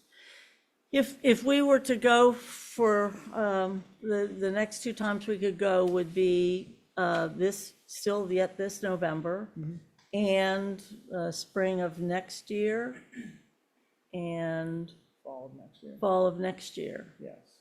If we, and so how long does it take? Let's say we did this, the fixed levy. When would the money come for this November versus next spring versus next November? Assuming the ballot question is written, I think it's kind of like this for immediate collection, I think is a key term that's used. You could pass in November and start seeing money that next year with the tax settlements. Obviously, if you wait until next May, now you're all the way into 28 before you're going to see any revenue from this. And it honestly doesn't matter which ballot in 27, May or November, you're still not going to see the money, and money's not going to start coming in until 28. There's not like a mid-year start. But this November would come in the 27. We'd have to write, the ballot would have to be written, and we can use that for immediate collection phrase, and it could start in January. I Yes, think ma'am. I'm trying to, I'm processing the same Yeah, question me that too. you're asking, right? Because I think it's been several points of feedback. So you said that the money, so whatever we approve in, if we put a ballot on in November, that money will come back, we'll start seeing the first collections of revenue in 28? 27. 27, okay. 27, yes. So where's the 28 language coming in? If we did it in the spring? If you do it in the spring, if you do it anytime in 27, you won't see money until 28. Okay, I got you. But if we do it in Then 26, we'll see it in 27. 27, okay, and that's January? And you'll basically see, you get two tax bills a year. So you got the January kind of tax bills, and then you got the July tax bills. And so you would see it added to the rolls and start to show up in those January bills of 27. Okay. Now you could also let it ride a year. It depends on how the ballot Right. question's written. You can let it ride to 28. But if we were to do it in November, when we're preparing for fiscal 28, which is after next year, but the one we're working on Yeah. this coming year, we would not be going through Yeah. at least what we've the last 3 years we've just gone through. Necessarily, it wouldn't be slashing and Fiscal burning. 28 would be a lot better. Yes. Oh, that's diplomatic. That's good. I like that. That's a question. I'll take lots better. The question you want to ask Anything is is lots better from what we've fiscal been having 28 to lots do. better. Yes, that's the question you want to ask. Do they have his hands over there, the superintendent or the vice president? Just a question, just clarifying, just so if the board decides November 27, does that then also mean it's possible the board could decide on a COPS piece sooner as opposed to later? They don't have any money. You have to have, I mean, you could, you could. but I mean, you can do the cops, but whatever amount that cops payment is, you're gonna have to take that much more out of an already very tight Out budget. of 27, Yeah, Got it. not out of 28. yeah, you can't borrow against. And you can't use COPS for operations, you can only use it Yeah. Yeah, you have. projects. Yeah, you can't.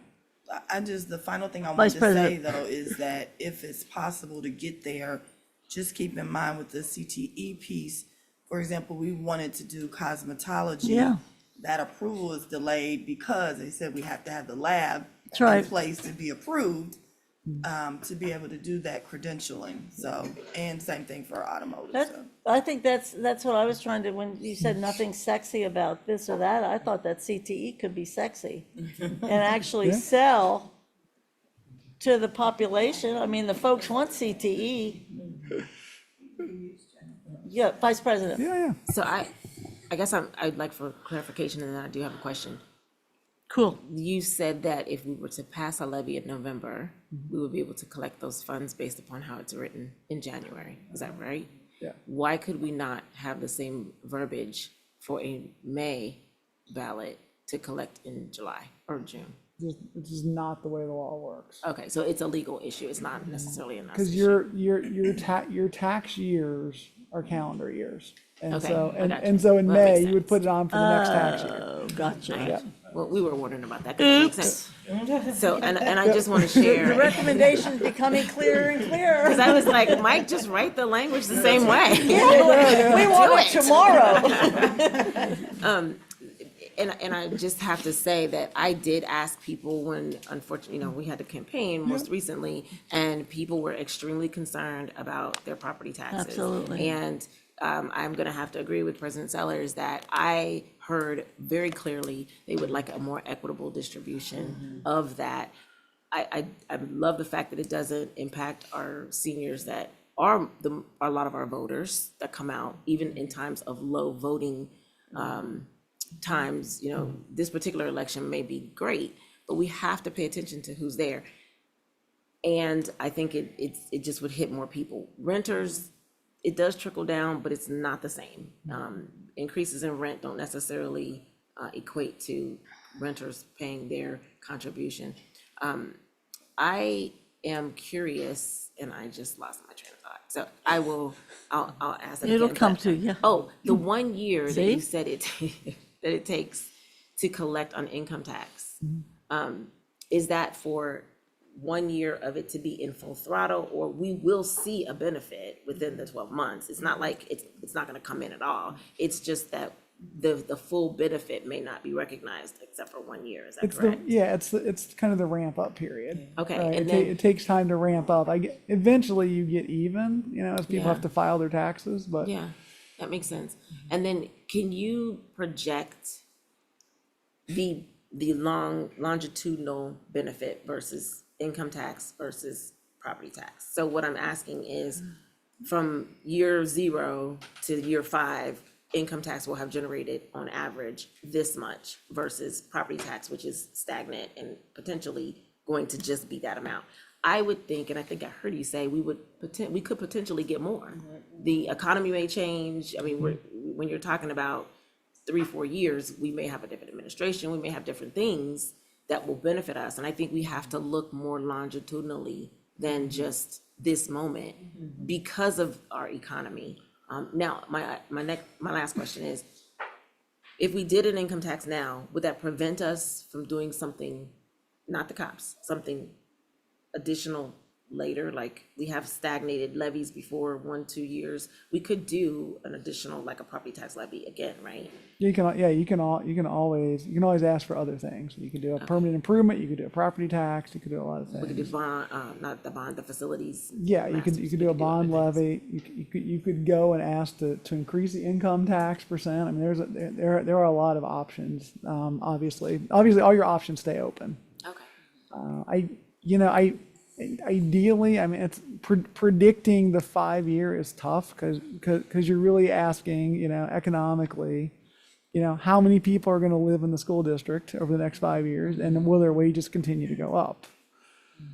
These are uncertain economic times. Not gonna make more comments than that about that. But I mean, this area has trended well, and we are with the highest.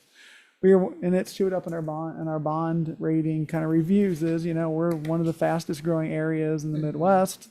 The city continues to see growth. You continue to see new businesses. So all of those things are definitely positive headwinds. Ideally, your income tax is going to grow over time. I think that's why people like them. I do know they are harder to pass. I mean, income taxes got slaughtered this year, except for like Mount Healthy was one of the very few. And I just have one more question. We're looking at ourselves in a silo, and I think that's important. But we're also up against other entities that are putting levies on the ballot. So I think we have to think about it in terms of, and they're asking for, I think, property tax increases as well. So have you all done some research on what's going to be? There's a list of what's going to be on the ballot, I think, this fall and for the spring. I don't know where I've seen that. Mike, did you show me that, or? Yeah, I think Jens did that for us. Do I have that? I know Children's Services is on this November. They're asking for an increase. Is that property tax? Property tax. Next May, there's virtually nothing on, which is a problem, because we would probably have to pay for the whole cost of the election, which we don't want to do, right? You have to pay to be on the ballot. And then next November, I believe there are several social services levies on in November of 27. I'm thinking. Just saying, those are just to let. November, who is our competition? It's a children's levy. It's children's. That's it. It's children's services. And that's 100. Is that 100? Was that confirmed? That 144 million? They're asking for a lot of money. was huge. I think they confirmed them. I'm trying to remember where that's at. I've been sort of following the news cycle on it to see Yeah. when it's official, I but sent I mean, I know they're doing an increase Okay. from where they're at. Okay, let's keep, oh, hold on, Julie, we're gonna keep kind of moving here. Just a minute, we'll come right back to it. We know why you have 5 years here. And if you're having 5 years there, that is based upon a property tax increase, and that's based upon millage. It's not based upon having income tax. But we have some data, you've presented the data on the income tax as well. And the income tax could run for the same amount of time. And it can run for 5 years, You could do it can be, or you could do less. 5-year income tax, yes. Okay. That's what I wanted to know. I'm gonna make sure. I thought so, but I want to make sure. And then if the timing of it is a matter of having the campaign, and the timing of it is also, the city was contemplating an income tax several months ago, and that I know got withdrawn, if I recall.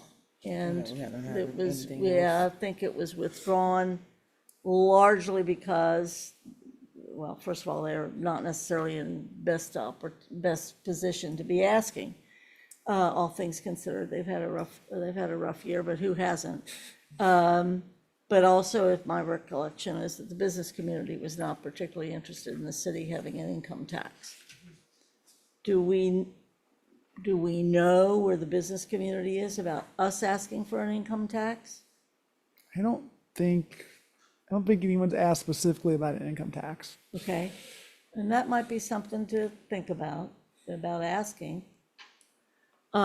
Whether that would be supportive. I know there are some board members that are particularly interested in making sure that we do have, as I think it was described as a, full community support, wide support for whatever we're asking. So I don't know how we do that, superintendent or treasurer or general counsel or Mr. Crossett. So part of the end point of this discussion is to come up with a recommendation to give to our next board meeting. Correct? Yeah, we're approaching that pretty So fast. we would recommend something that would go to the county auditor to give us, whatever the language, what do you call that? Necessity or the amount. They certify the amounts and the rates. So- Certification, the thing they'll bring back to us is a certification. And we can ask for a couple of things. And not only can we ask for maybe, say, 2 items of a property tax levy amount, but they would also be willing to convert that to an income tax rate as well? Is that part of what we could ask for? You'd have to ask the Ohio Yeah, Department of you'd- Taxation to do that. But we could ask for those at the same time. Dan? Yeah, I think this committee would be recommending resolutions that we will prepare for Monday, the 22nd board meeting for the board to pass, that we would then forward to the county auditor for any property taxes and to the Ohio Department of Taxation for any income taxes. The property tax resolution or resolutions would have to have a proposed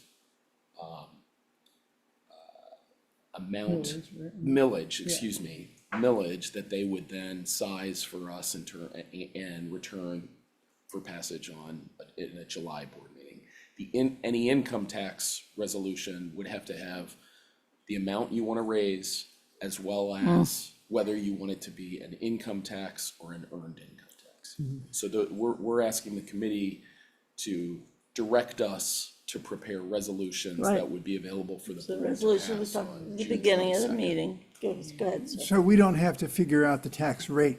Someone else will figure that out for us. Yes. That's right. But don't you think we probably should have a good idea of what that feels like before so that when we're voting on something? I mean, yeah. there a way to estimate that? Because of the timing. You're talking about the income tax rate? Yes. Yeah.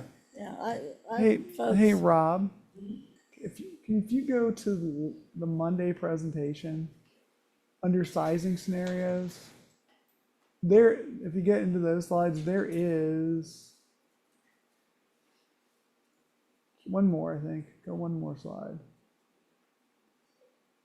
one of these slides had, there it is. It's there. One of these slides had sort of an equivalency, just so people know what we're looking at. Sorry, Yeah. Ms. Bolton, I mean, No, go ahead, yes, go no, ahead. I just think that's an interesting point to just look at the percentage equivalency, so we're not completely unaware of what it looks like.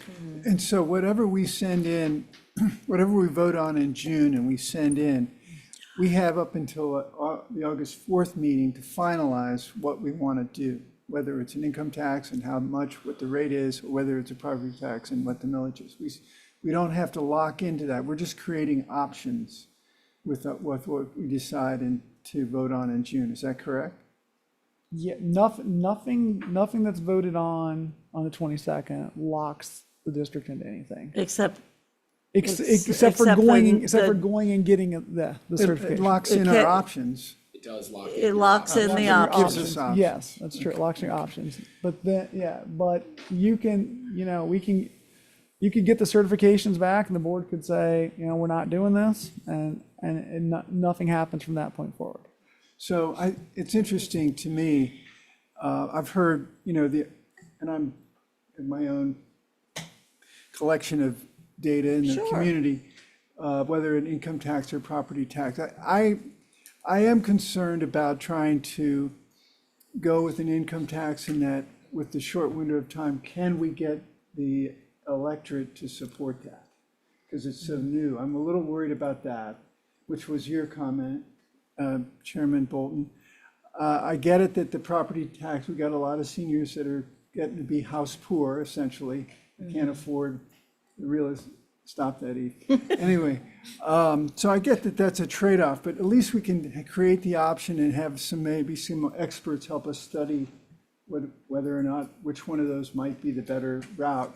I'm also a little bit concerned about the whole state of Ohio possibly eliminating property tax down the road, and I'm wondering which would convert us to have to go to a 100% income tax. We're going to be there eventually. And I'm wondering about the strategy of that transition, whether we do it partially or we do it all at once in terms of educating the public.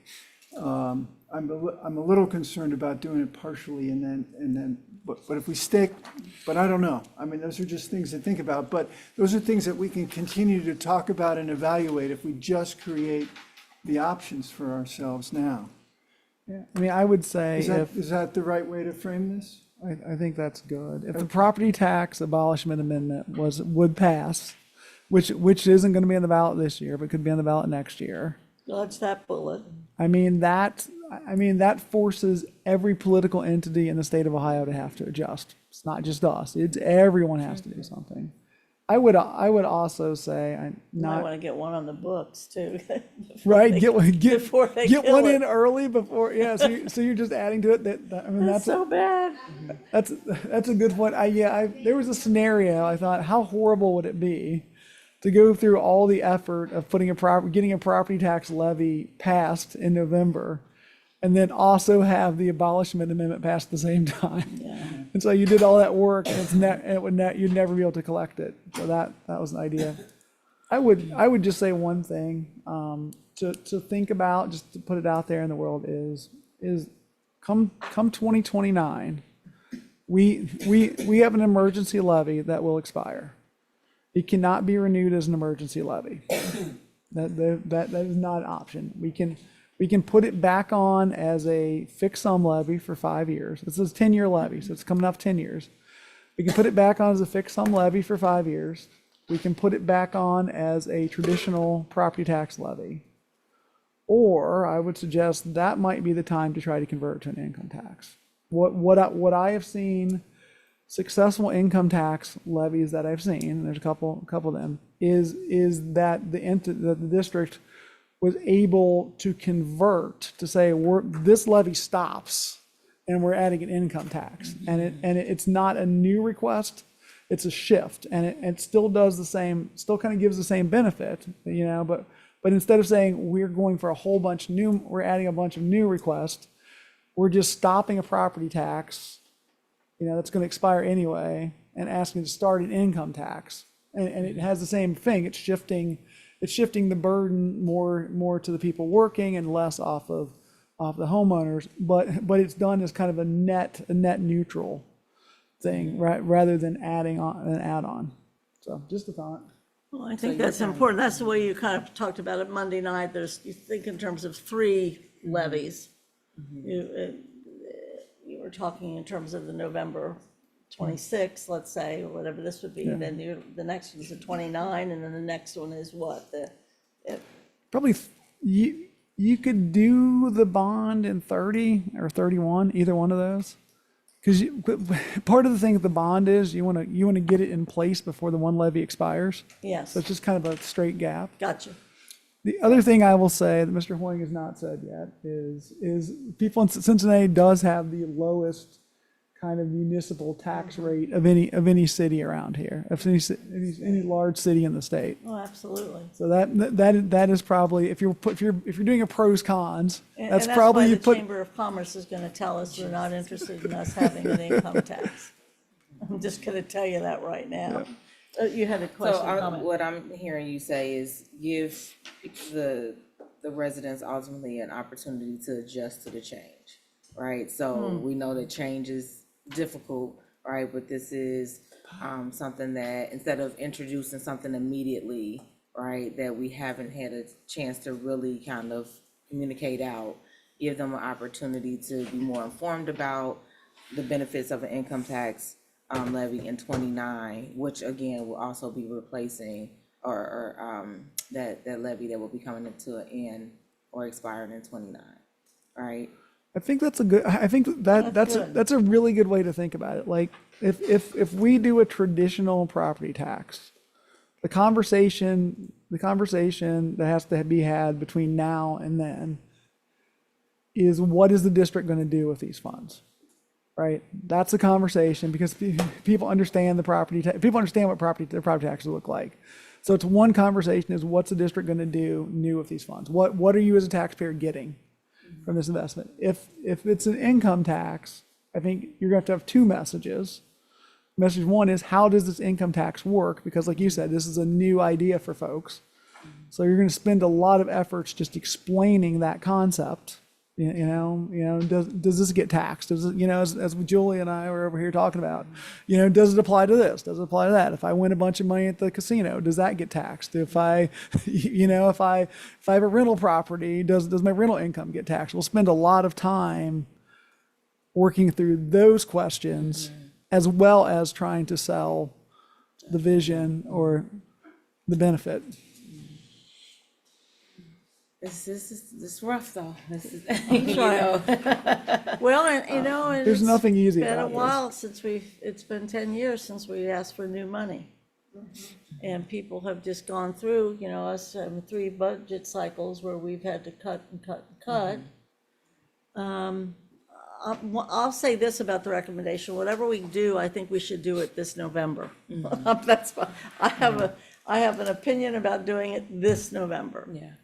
I think we're all on one accord do with we that. have- feel good with that? Yeah.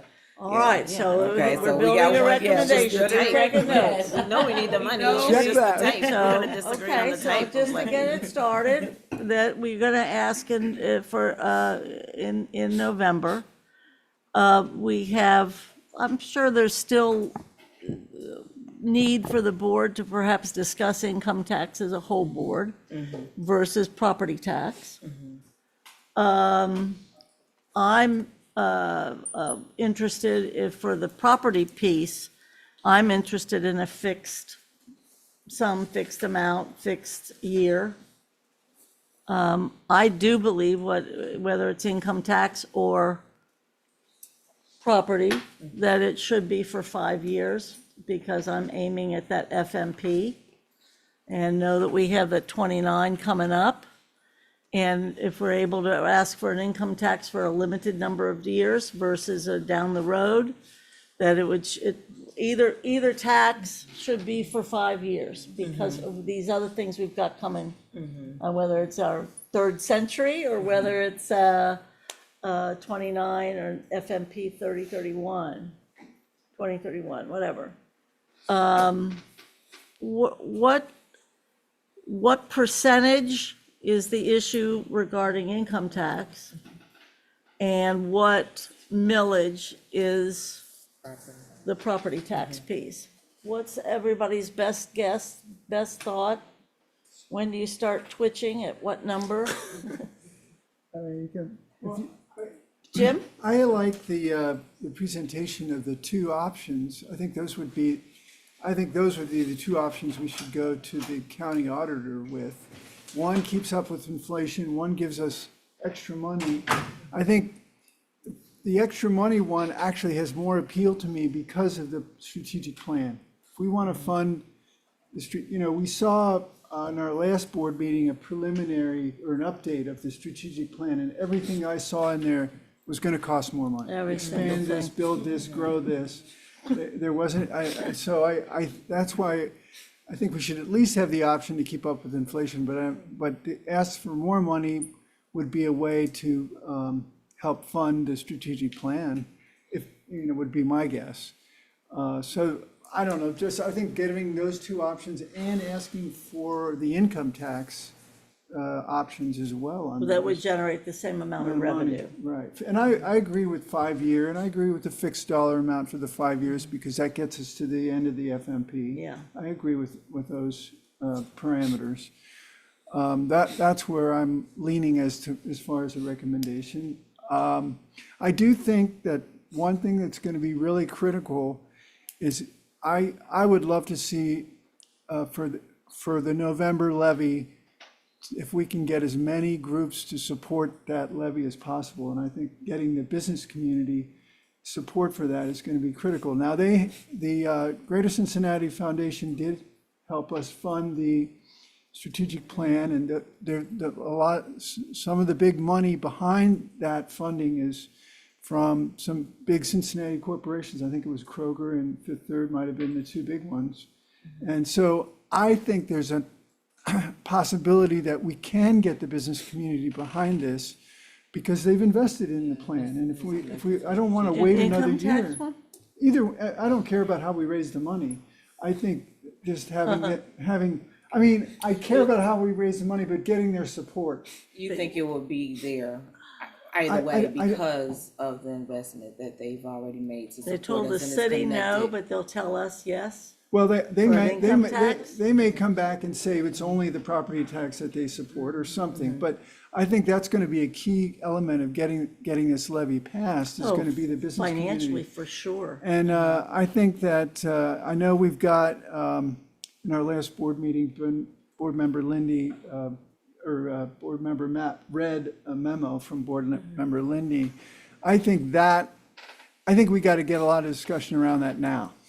I don't think we can wait for the strategic plan to be finished to have that discussion. I think whatever Which that, discussion are you talking about? the Ben Lindy criteria, like there's things that, So the three identifying what things the that. strategic, or what the priorities would be, right, to then go in supporting an His actual three levy. stipulations?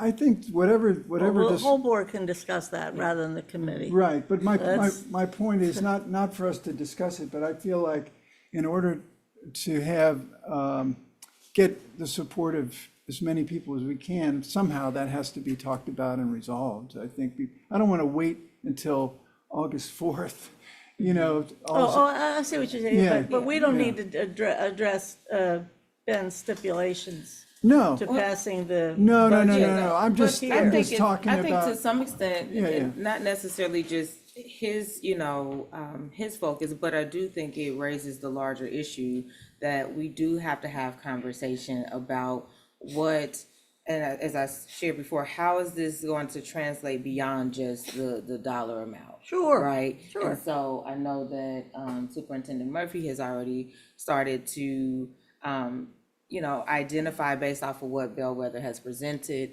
some of those emerging themes and priorities. So how do you take that to be able to then convey that, to say, these are some of the priorities that can be presented to us, to be able to have those conversations, to say, this is a collective focus, there's buy-in from, the community or at large as much as possible, because this is what we're going to be, generating this new operational money for.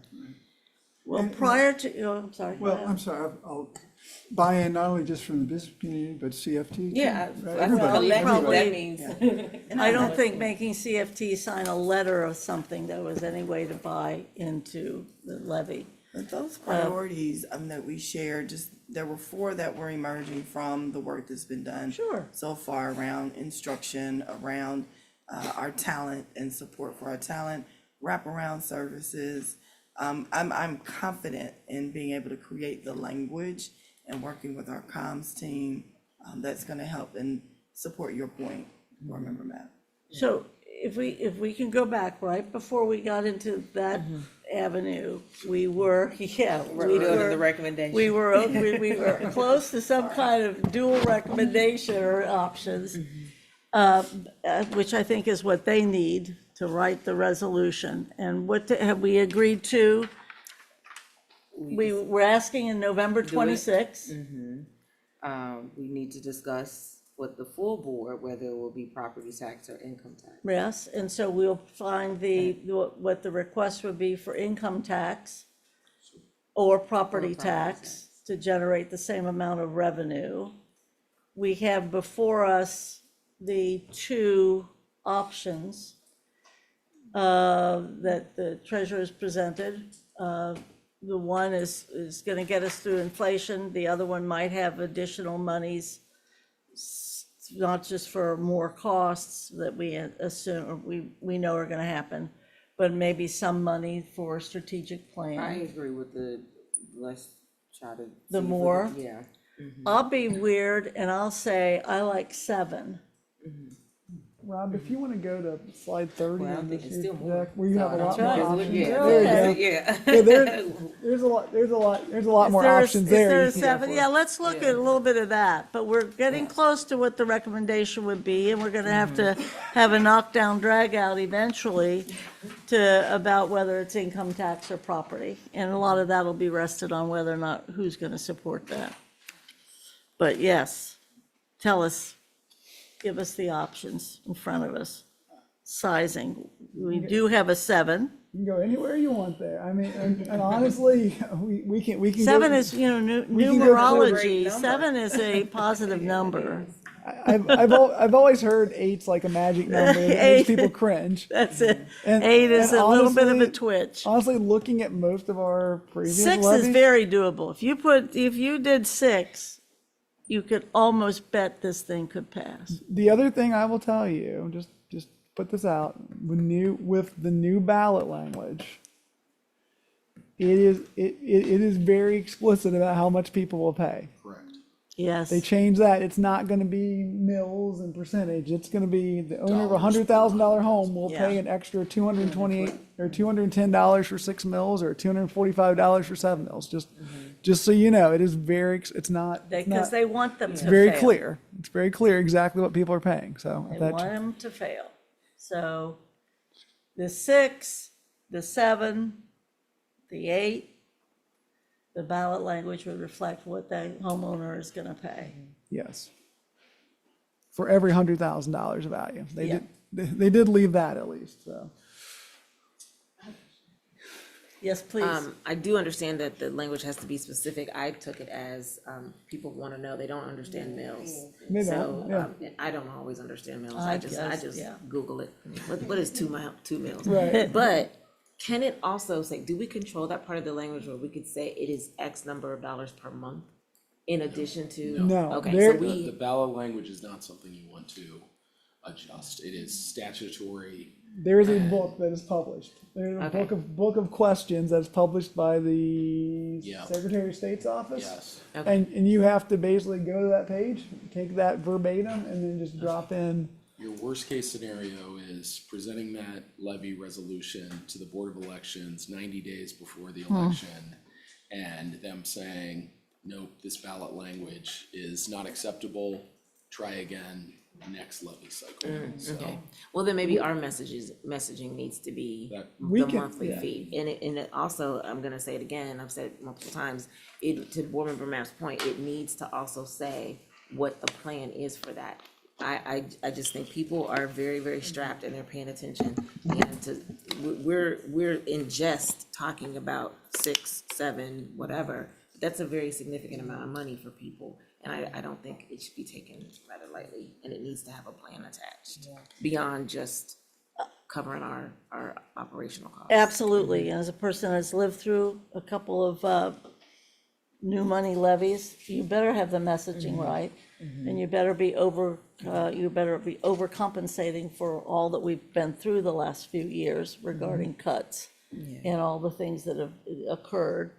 And make sure that they understand these things that have occurred is not because we were doing something terribly wrong, but it's the reality that we're dealing with, because it's why it was so good that we got to the gap instead of deficit language in the last bit of messaging.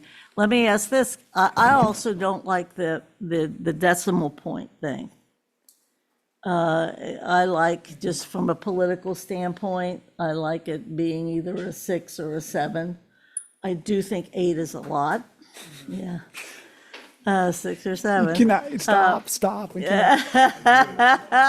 If there were any people under the age of, I know, under age of I 20 got watching deep this, trouble, they're deep watching trouble, this. Deep trouble. I mean, I doubt there are, but you know, There aren't. but, that is deep not, trouble, that is not, the minute I said that's that. not our key That's too funny. demographic, but yes. No decimal point. Is that I mean, just from a sales piece, Yeah. okay? What about, do you like no decimals, or you like the decimals?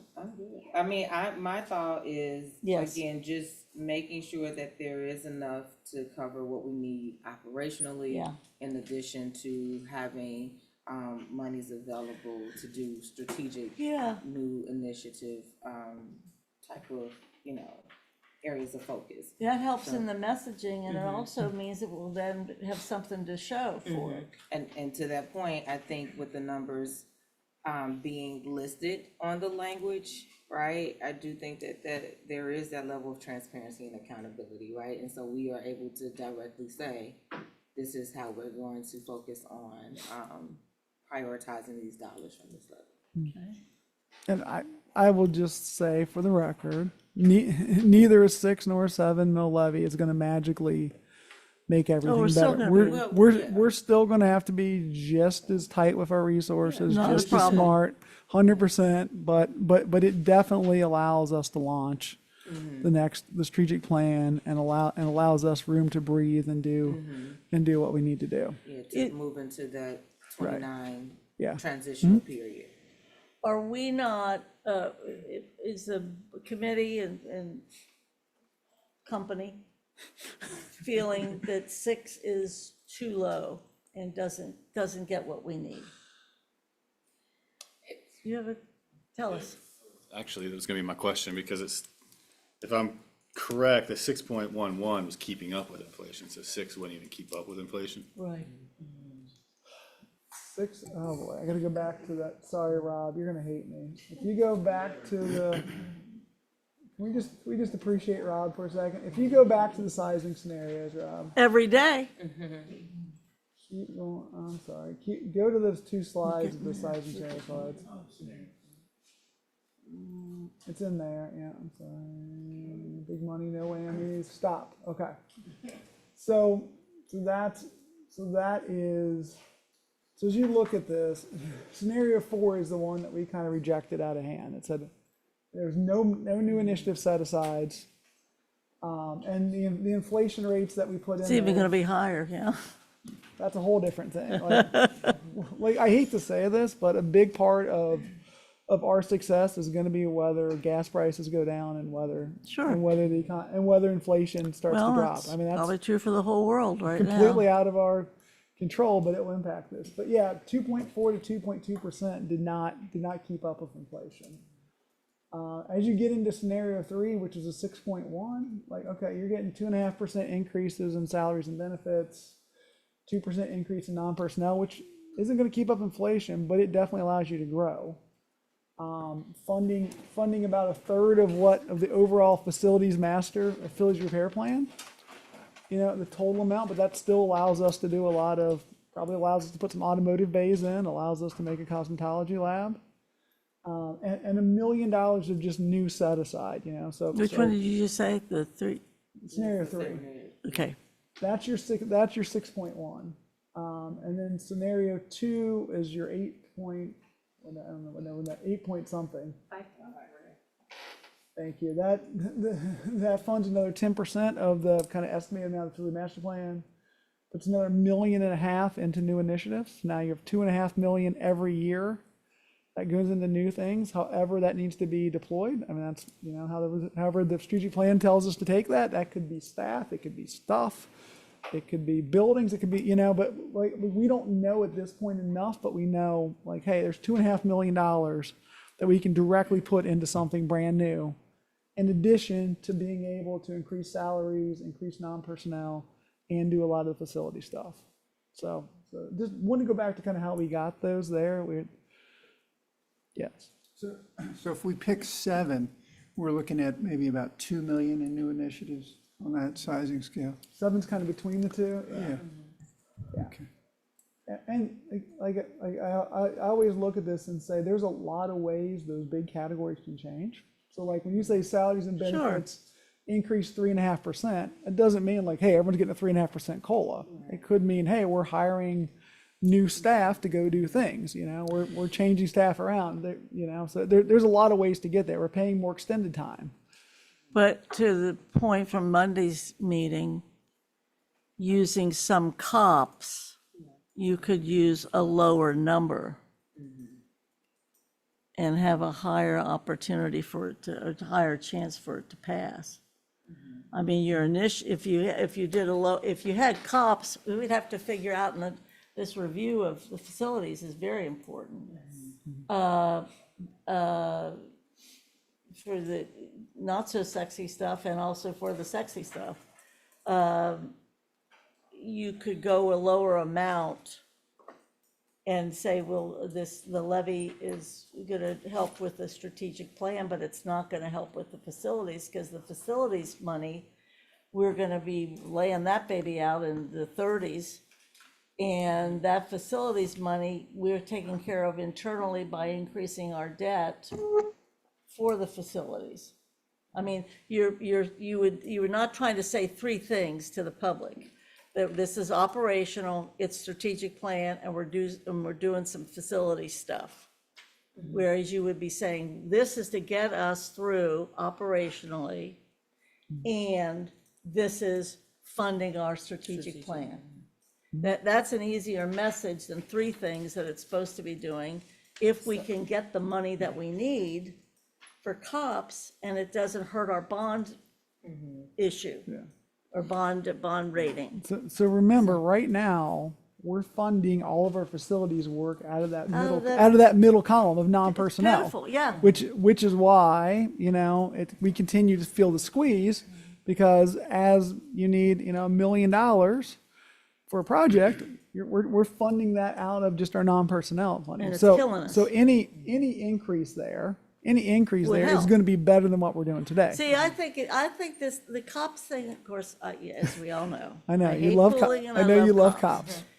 But if we could do that, I want the levy to be as low as possible, for the very reasons we've talked about. But I don't want it to be so low that it doesn't help us, where we just live this hell of another couple of fiscal years. Jim? If we do COPS, do we have to use money out of new initiatives to service that debt based on this chart? I mean, we don't have enough existing money to do COPS. It's going to come out of the new levy proceeds. So the new initiatives column would have to pay for the COPS debt service. If you zeroed out if you zeroed out the facilities repair plan column, yes, but like That's cheaper than doing it. I mean, even funding 30% of the facilities repair plan, based on that original plan, Oh, yeah. would get you some noticeable benefits. And cool. Okay, so it wouldn't necessarily come out of the Right, and I think, and I think especially if it's adding garage bays for an automotive program, it's doing both, right? You're doing both things at the same time. Yeah. You can make a plan to say at Woodward, we're doing garage bay, or I think Woodward's gonna be automotive. We're doing garage bays, plus they also need this, plus they also need that, all in one package to make to take the school to the next level where it needs to be.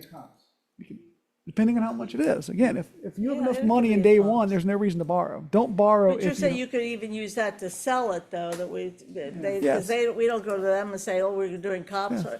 But I'm just saying, the easiest way to sell it, you don't want to take the sexy away from the levy, but you also don't want to have a levy be so high that you're not going to pass it, because you cannot afford to lose this. No pun intended.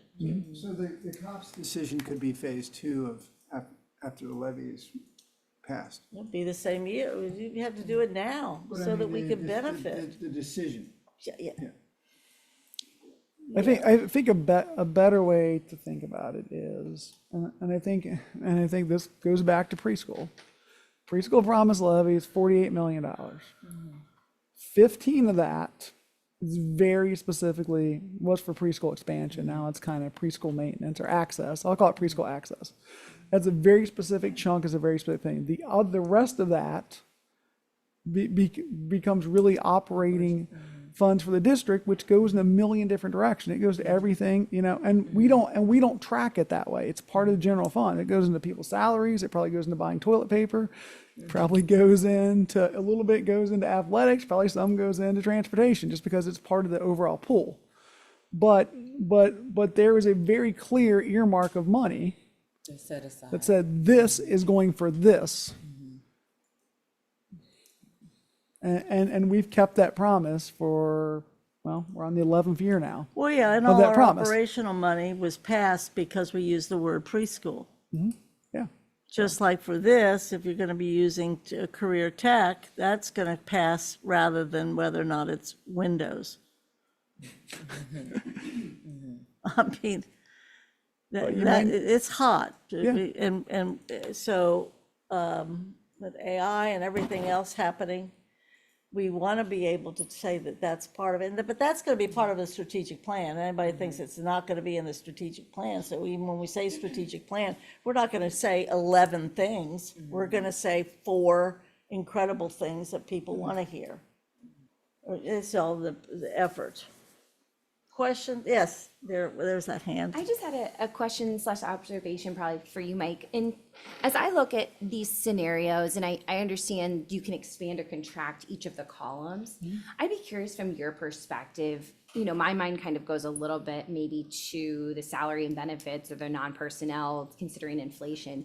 Is there a rate in which you think that the reality you should not go below? So essentially to say, we think inflation is going to be X percentage. Therefore, if you were to look at scenario 3, 2% is just far too low for what we anticipate realistically. To then start to back into, okay, we can with a good deal of certainty, anticipate these columns are going to be these percentages. And then the other columns perhaps are then where you can expand and contract, perhaps to guide towards a ultimate millage number. Yeah, so, I mean, when these things were first done, and thank you, Liz, for doing the work on it, we looked at historical inflation, we looked back in the years. We are not in a average period right now. I saw, this week 4.2% is what they're looking at for this year. So we're an outlier. Hopefully it stays an outlier. I mean, that is your problem, is do we return back to the mean? And hopefully we do soon, for everyone's sake, yeah, the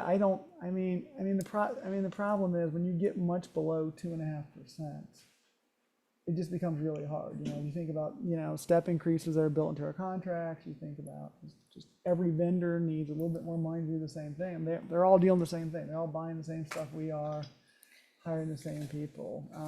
And scenario 4 really was put out there as like, okay, if we just tried to keep up with what we were doing, but that doesn't match the last 6 months of actuals. I'll also add that that non-personnel percentage increase is not necessarily just the rate of inflation on the goods. It's also it's netting it together with efficiencies would be driving that rate down, inflation would be driving that rate up, whether we're making changes in costs, what we're buying differently. So it was sort of a calculation that took inflation into account, but also like efficiency metrics. So while, you can look at that and say the range of 2.9 to 2.6 matched what inflation rate could have been or was at one point targeted to be. Now the 2% we dropped in there because we're like, oh, but what if we got 2% more efficient or whatever? So just for clarity, it's not necessarily just inflation, it's a netting of non-personnel costs.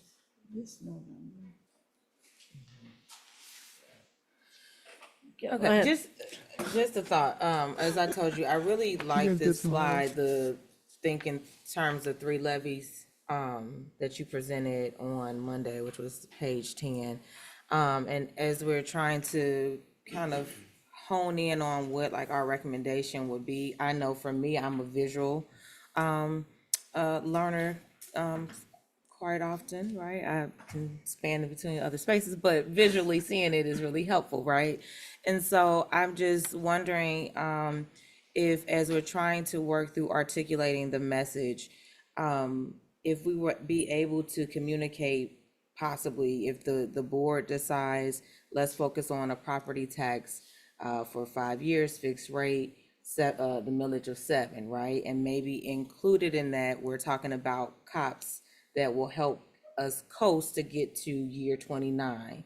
And then in year 29, that's when we begin to switch and transition, as we talked about, to the income tax levy, where we'll have an opportunity to be able to really educate the public on what this entails, and that will help us, continue to sustain there until we get to 2031, which would be the new bond initiative, or we'll be able to work in those, maybe a new building or whatever the case may be. I'm just wondering if that will be helpful in terms of like the direction, so we're able to see this full plan working, in a comprehensive manner, to also not only just educate us, but educate the public on how these dollars will be spent. I'm just trying to get a gauge of what you all's thoughts are there, but that's how I'm seeing it. I like what you said, because I like, besides the messaging as to, okay, what you're buying for this increase. This is what the public can expect. If the taxes are gonna go up, they're gonna get this. I know we did that once and many times, and it works very well. One time we did it that way and it didn't work so well. But that's in part because we didn't have complete unity on that particular vote for that levy among the board members. But I like, as much as what you get for the taxes, I like the idea of the public being able to see that here's your plan. We look like we're thinking about this. We need your help here to get to these other 2 great things that are about to happen that you all paid for. Thank you, Jesus, for paying for that, seriously. Because we wouldn't even be here if the people hadn't done that 20-some years ago. It's as simple as that. I like that, and that's part of the sales. That's part of that's part of the transparency. And that 29 starts to be the income tax switch over. And then the big bond thing is what we do when that expires. We burn the mortgage or do something. We paid off. And then we're already into our 3rd century. I think people I like the idea of that. having that plan to know what's coming. Yeah, exactly. They're part of it. Yeah, no, I love what you just said. It's fantastic. I am a little, want to be sure, when we get to 2031, so we got this 1 5-year levy that we're talking about now, it would go away. And so, and probably whatever we need to do with a new bond levy would be less than what we have to pay for now. We wouldn't be paying for the whole giant district of whatever it was, $1 billion that we 1.7 billion. 1.7 billion. So so part of the story is when we get to the 2031 is to talk about what that looks like financially for our taxpayers, correct? Yes, for sure. And I think that also recognizes, there's going to be a new administration in the governor's office, and state funding, will shift between now and 29. It may shift again between 29 and 31. So I think at some point we're not over asking, and we're leaving ourselves some flexibility to say here's our plan, here's where we're at now, here's our plan. The plan may shift a little bit, but we have 3 very specific points that we're going to have an ask. And we have a plan that takes us out very far. We would borrow less, and so then you start to talk about the bond levy options get really interesting, because you can either borrow less money for the same amount of time. So now you could actually have people's taxes go down if they pass it. You could borrow less money for a shorter period of time. So again, you have instead of having a 26-year bond payoff, you can get to a 15-year bond payoff. There's some benefit to that, to say, hey, you're only borrowing this. There's a change. Worry about that later. These are all things we can worry about in 2030. Yes, yes. So if you're trying to land the plane. We're trying to land, I think we actually landed the plane. On this Okay, chart. now hold on, no, wait, no. Let's land the plane that what Member Mapp has described is going to be the narrative that we're gonna be sharing with the board and the public. The resolutions or the suggestions are that they can choose between this property tax piece or income tax. That can still be on the table. But in all likelihood, this committee is edging its way much more toward a fixed property tax piece, not just because of the timing, but whatever, but at least that's out there. I'd like to ask, I think too, that I think we should keep the COPS on the table. And if you do COPS, could you get it, now this is just thrown out there, I don't like decimals, but, a 6.5 and a COPS, the 6.5 ring easier to vote for than a 7 does for the public, or does it, if neither 6 or half dozen? 6 is small. Okay, 6.5 is too small. We're gonna go for 7. 7, okay. 6.5 sounds like 7. Yeah, right, I mean, is that, me too. Just don't say 6 or 7. yeah, you can't. But I think we can Is continue 7 to possibly run up against what we've been running up against with the past few, budget cycles. But we'll really run up if it fails. Yeah, we will do. I think saying 7 says that we're asking for money for the strategic plan too. We're not just trying to keep up. Okay, okay. Dan? What I liked about what Board Member Mapp said is that it had all the required elements of what a resolution would include, so. Oh, well, thank you. It did. It did. She said, It and did. I noted, You better watch out, Phyllis and Pat are gonna ask you to serve. the proposal that I heard was a 5-year fixed rate, current operating expense levy at 7 mils. So that certainly we can put together in a resolution. Is it fixed rate or fixed dollar amount? Fixed rate, She said fixed rate. You So can't you can't can't really do fixed dollar amount. well, you can't do that and also get a round number on your millage. That's right. I see, okay, got it. We used to do emergency levies, yeah, and Fixed, that was different. fixed rate, Emergency fixed- levies are done. right. And it's for a fixed time. 5 years. 5 years. Now, let me go farther. Okay. Do we have to? She said we were landing the plane. I'm just checking. We landed. We are taxiing. Okay. We're trying to get it into the hangar, okay? Let me say this. We're all turning our cell phones on. To Do see- we have to have the rest of the board here that we're saying you could do income tax or you could do property tax? Y'all choose with the stipulations for each, with the numbers and whatever.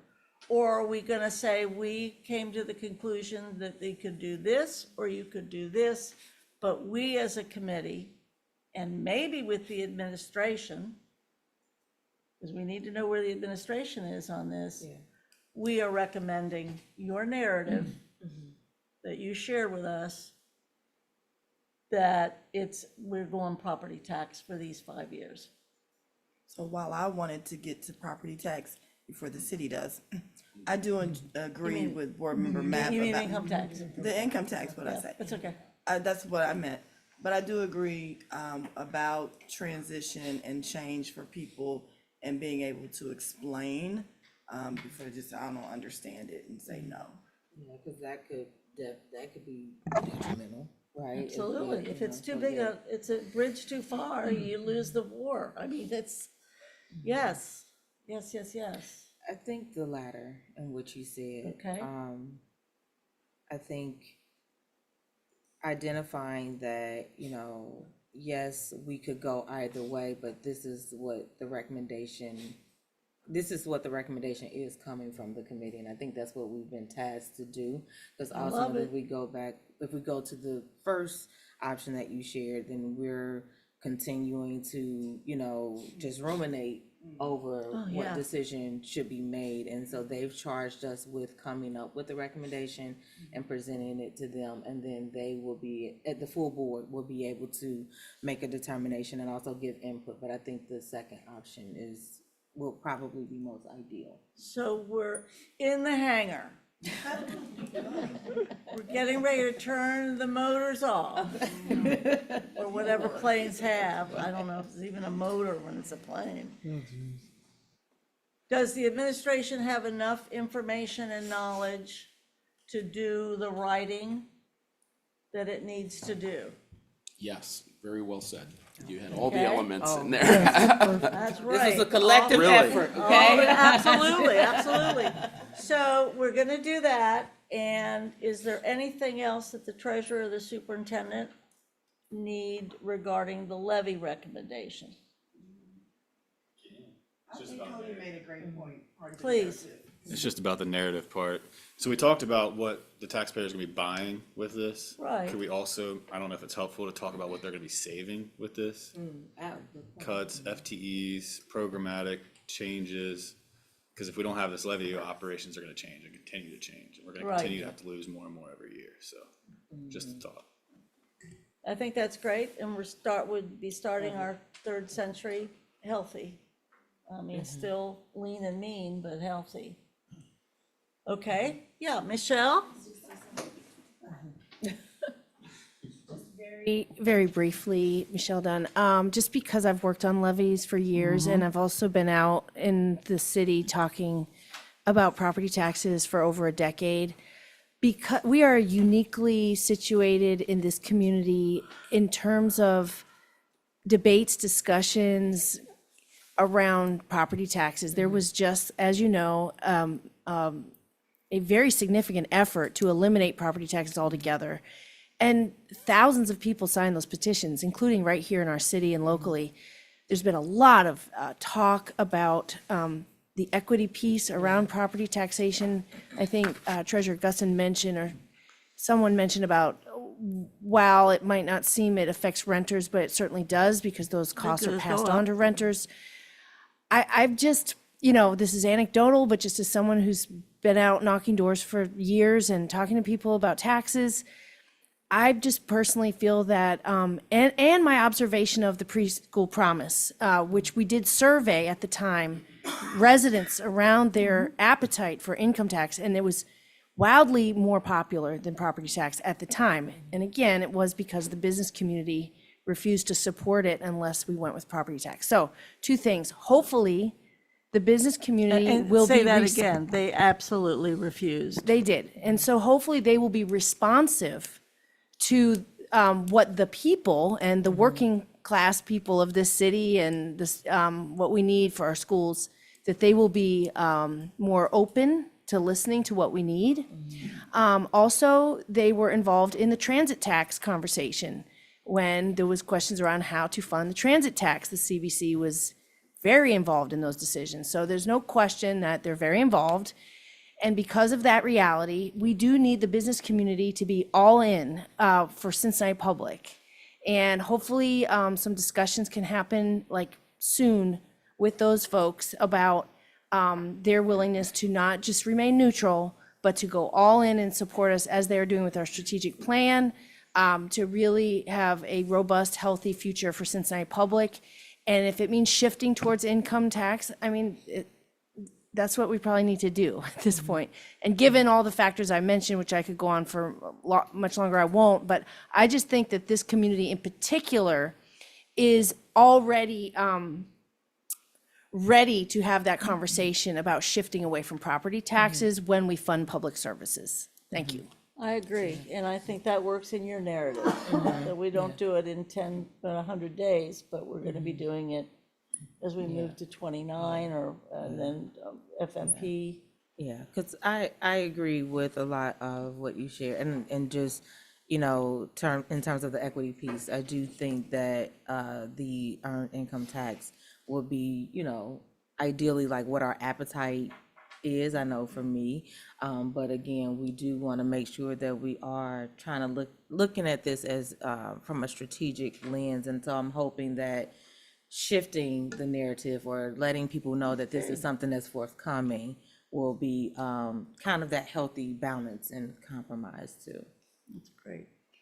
So you all have enough to do? Do you know what numbers you're talking about? Lucky number 7. Lucky number 7? Is there another number? I was gonna ask, you just want us to prepare one resolution at 7 mils? You want 7 mils? You want 6 mils? 8 mils? So you want us to do We're an going with- alternate? I think one, if we're gonna make a recommendation. Okay. The can stand on discussion, that, the discussion with the full board might come out to say we want to submit 2 to the county auditor, but let Yeah, them, let let the board. I mean, I Discussion. guess we Yeah. could amend the resolution on the floor. What if you had 2? So we would have to do 2 resolutions to Yes. get 2 Yes. Options. requests, yes, but And that- if and that's- needed, we could do that, but I personally like the idea of the committee moving forward with one recommendation. I do too. I do too. Yeah, but yes, we can, if something changes, we will be ready on the floor okay. to. And 7 is with, in all likelihood, there's some interest or more than some interest in cops as well. Okay. Is that what we have? We are Okay. ready.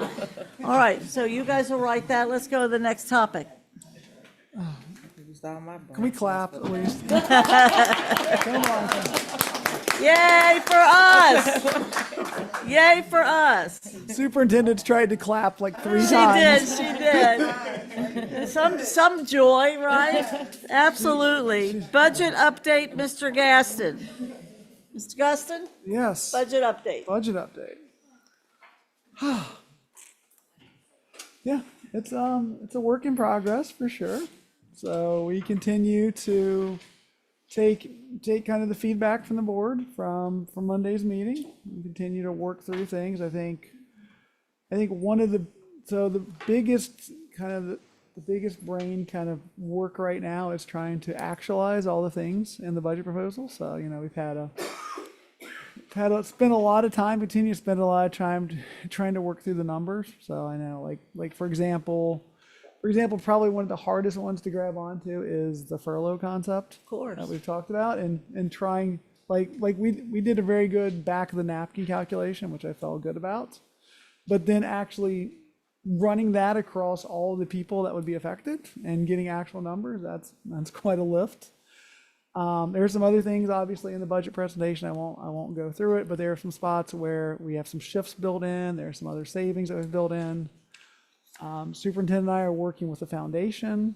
Had a couple conversations about that actually yesterday, about some requests we have in for funding. That would be things that we would not, the district would not fund. So we're trying to tie all those bits and pieces together at once. And there's a lot. I know we superintendent and I talked yesterday about kind of our plan for how we get there. We got some time scheduled next week with the administration to work through some of the ideas to see, all these things. The devil, as I say, this should be my phrase. The devil is always in the detail, right? And as you go down spots, you go, oh well, we really couldn't do that, or we can't actualize this, or we thought this would save us $1 million, and after you run through everything, it only saved you, $800,000, and so then you have to kind of do that iterative process of what's the next thing on the list. Knowing that on the budget piece, I mean, I know that another thing I like a lot are fact findings, which is a public, which is a meeting that we call, and we ask questions. We can't dialogue among or between ourselves, board members, but ask questions to get to the answers that we need. And I know that, I think I've heard through the treasurer that the President Craig is at least somewhat interested. Did I hear that from you? It was about a different topic, but yes. Oh, okay. Yeah. About a fact finding. And that might pertain to as part of the transportation issue as well as the budget issue, but it won't have to pertain now to the strategic, to the levy issue. So that'd be great if we're getting down to it being the budget. The budget issue is, what does the administration want to see regarding how the board approaches the budget on the 22nd? Are you asking, do we want to see the budget approved as a whole? However, what format, or however, we have to get 4 of the 7 board members to pass the budget. For the levy, you really hopefully have 7. Yes. But the budget can pass closer than that. And I know there's not a particular interest in exceptions or fragmented or segmented, but I think, I would say, not speak for the board members, but I think most folks have something in the budget that they have a strong opposition to. I trust me, there is not one person that is happy with this budget. Yes. In fact, it is awful what we've had to do. I'm sure superintendent feels it well. I think we all feel it, like this is not where we want to be. This is, in a lot of ways, what is the least destructive way to move forward for a year.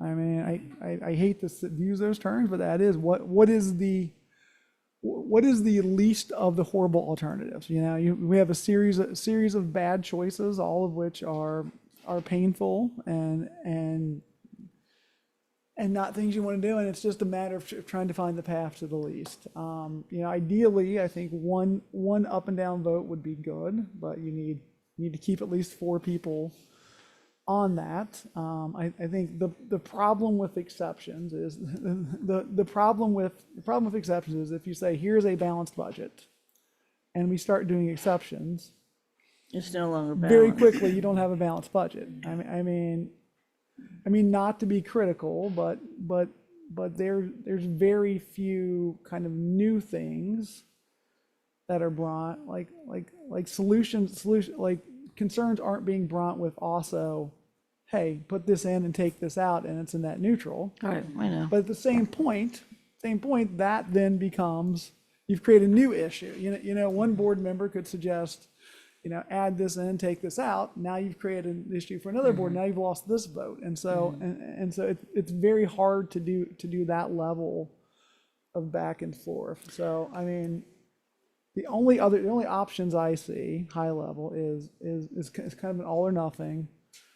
Or if we can't do that, and I hate this idea, is to figure out a set that would be a 6-1 or 7-0 vote of things, and then you have to figure out a way to pass that last chunk, right? I do believe out of kind of this 157 million that's out there, I do believe probably 120 million of that, probably more, are things that would have 7-0 board votes if we broke those things out. But then you're still back to this last 20 million of details. That's where the disagreement's going to be. And I don't know how. I think, Ms. Bolton, like your point was right. That first time we brought up the 70 million central office, and the board decided not to move forward with that. And I understood your point was you've taken the amount available and made it so small that and I think everyone saw that and said, wait a second, there's only, this little bit left. Right. You've taken all the choice away from the board. Right. And rightfully so. So Why don't we suggest that there be some fact-finding between now and the 22nd about asking questions about the budget and getting answers, or you providing answers. Well, but board members, yeah, it's a fact-finding thing, yeah, with the administration, where we can only ask questions and they just answer and we don't talk among ourselves. Hard to not do that. But we can do it. But that could also be the venue too, to talk about our issues and our concerns regarding the transportation, dollars and what have you. Because that's gonna have to be addressed in some way. But that our interest is probably to have an up or down vote for all of it as a board. And if you can, as a result of the fact-finding, if you can find a way to segment what you just mentioned, Mike, that there are maybe ways to segment not all of it or line item, but, I mean, there are things that, in good conscience or according to board policy, we shouldn't be voting on. I think that would, simple as that. I don't know what that, I don't know how you guys would have to engineer what those would be, but you'd still be getting at least a 4 vote out of the whole thing. yeah, and the biggest problem is there are 4 working days between now and the I hear you. 22nd. And it'll be tough to marshal an extra fact finding for the board. Oh, yes, and you might not get all 7 board members, Yeah, definitely. but we know that the board does need to know more about transportation. For sure. We haven't breached that yet, but we can, that changes our budget proposal. Yes, and that has to be part of what we're fact-finding about, hardworking folk and transportation. I think, If nothing else, we made her sit here for all this meeting, but at least Pam. Everybody's in the stew, it's not just y'all. Those are things like definitely Director Williams and her team have been very gracious with their time recently, but we spent, Liz spent time with her staff, probably 2 days this week, just trying to get all the way to that level of depth so we can present, knowledgeably. And transportation is what was that line Churchill used about Russia? It's a mystery wrapped in a riddle, Enigma. It's sort of like that. And the few people who know it, God bless them. Let me ask this about this is budget and transportation and whatever. Are we able to vote on the budget without resolving or is there a resolution regarding transportation that would allow us to vote on the budget? Say that again? Like, right now? No. Okay, This minute we now. have the budget. We've done our levy. We have done the strategic plan. We're happening. Smooth ice. Of course, you fall down, but smooth ice.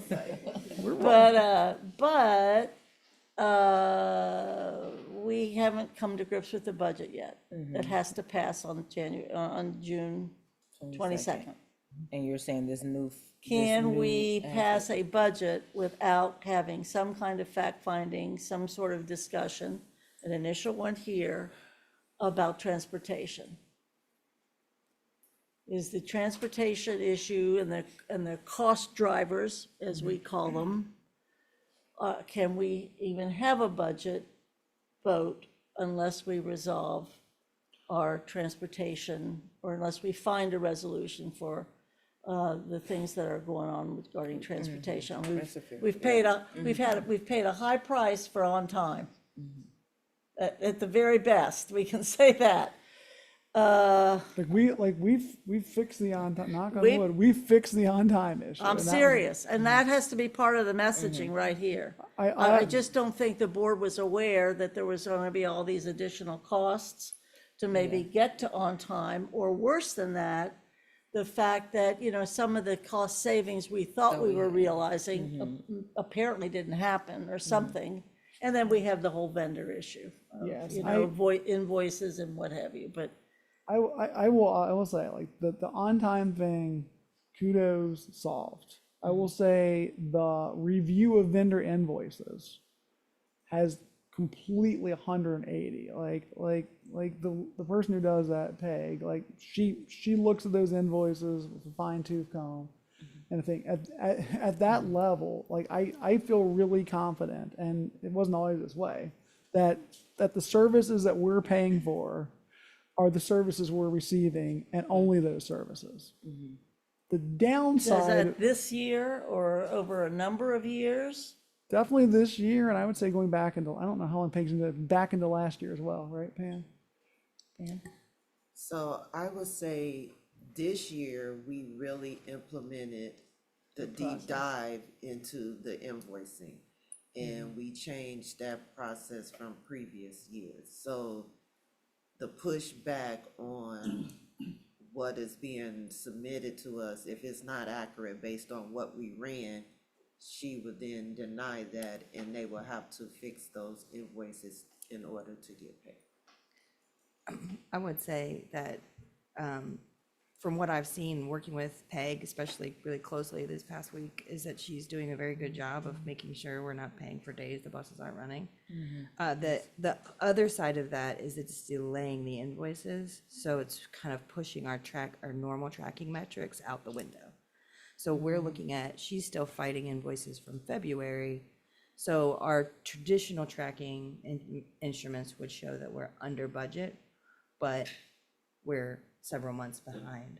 So working with her to get the actual costs for what the year has been the journey that we're sort of still unraveling, looking at the invoices. So she's saving us money, but we're tracking it slow. So we're gonna work on that. So these are expenses that you can estimate and accrue? Is that what you need to do for the books? That's what we're essentially working on, yes. Okay, great. I mean, the two issues we have to resolve, right, are first one is, what is the true cost of transportation for next year? I believe, someone believes it's some people believe it's around $50 million. Two people have their hands raised, 3 people have their hands raised, so I'm gonna say it's probably around $50 million. I'm on the record, been on the record Yes. for a couple of years. It is amazing sometimes how Ms. Bolton's numbers are eerily accurate. It's magical. Like the number of contracts we do, how you magically had that down to within 10, but yeah, so I probably, just sit here. so probably around $50 million, which means we're gonna have to include that.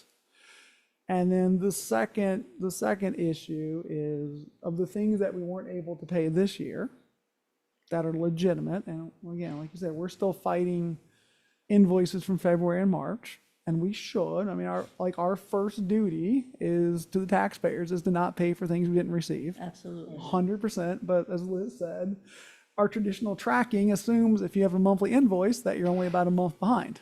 And so your budget actual looks, oh, okay, we haven't spent that much. Well, it's because, so yeah, part of it's pushing our vendors to be better at invoicing. There are a couple of vendor contracts that are currently being negotiated, which I guess Dan or Pam could talk about that. I know they're in the middle of that right now. But we have to figure out how much of the kind of, like you said, accrued we can pay next year and how much is going to have to just kind of push on to even FY28. We paid some yesterday. There were contract amendments that the board approved on Monday for transportation, so we paid some of it. So we've done the quick hit to kind of smooth out some vendor relationships to make sure that we're some of those invoices that were approved we actually paid. So I mean that helped, but there's still money we're pushing into future years. I guess moving, and maybe you've already kind of spoken to this, what are going to be the internal controls moving forward?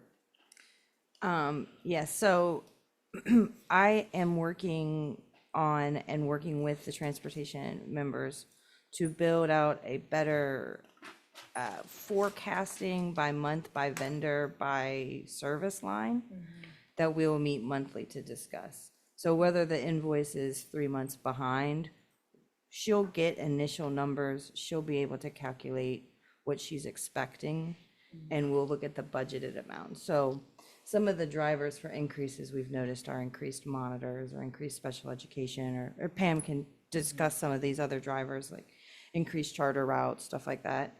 So if we're knowing that that has happened in March or in October when we meet, even if we won't get that invoice until February, we'll kind of be aware of where the money's lying and where we might need to shift funds around, get ahead of these problems. So to answer your point about the internal controls or about the new processes, will be monthly meetings with transportation and myself, as well as my accountant who is the accountant for transportation. So she'll do traditional metrics and we'll do additional metrics, and then I'll help build out additional tracking tools for items that are more important to me on this high level analysis than would be then to peg the senior account tech on the invoice level and kind of bridge the gap.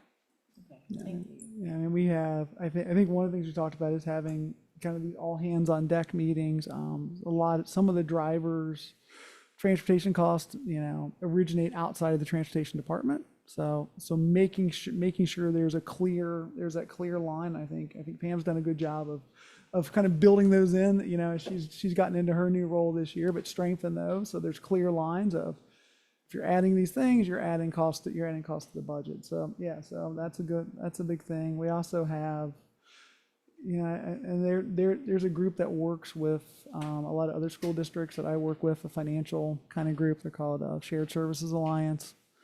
So I think You've mentioned them here before. Yeah, I mean it's actually Ryan Pendleton, and he did one of the Money Matters, but yeah, it's his group, and they've saved other districts quite a bit of money just by helping out and just giving an extra set of eyes. I mean they got their hands full down there. Transportation is not a big team. I mean they got their hands full with parents calling, with things on. So if we can provide some additional financial eyes to help on those pieces. And, these are folks who honestly work for the state up until very recently.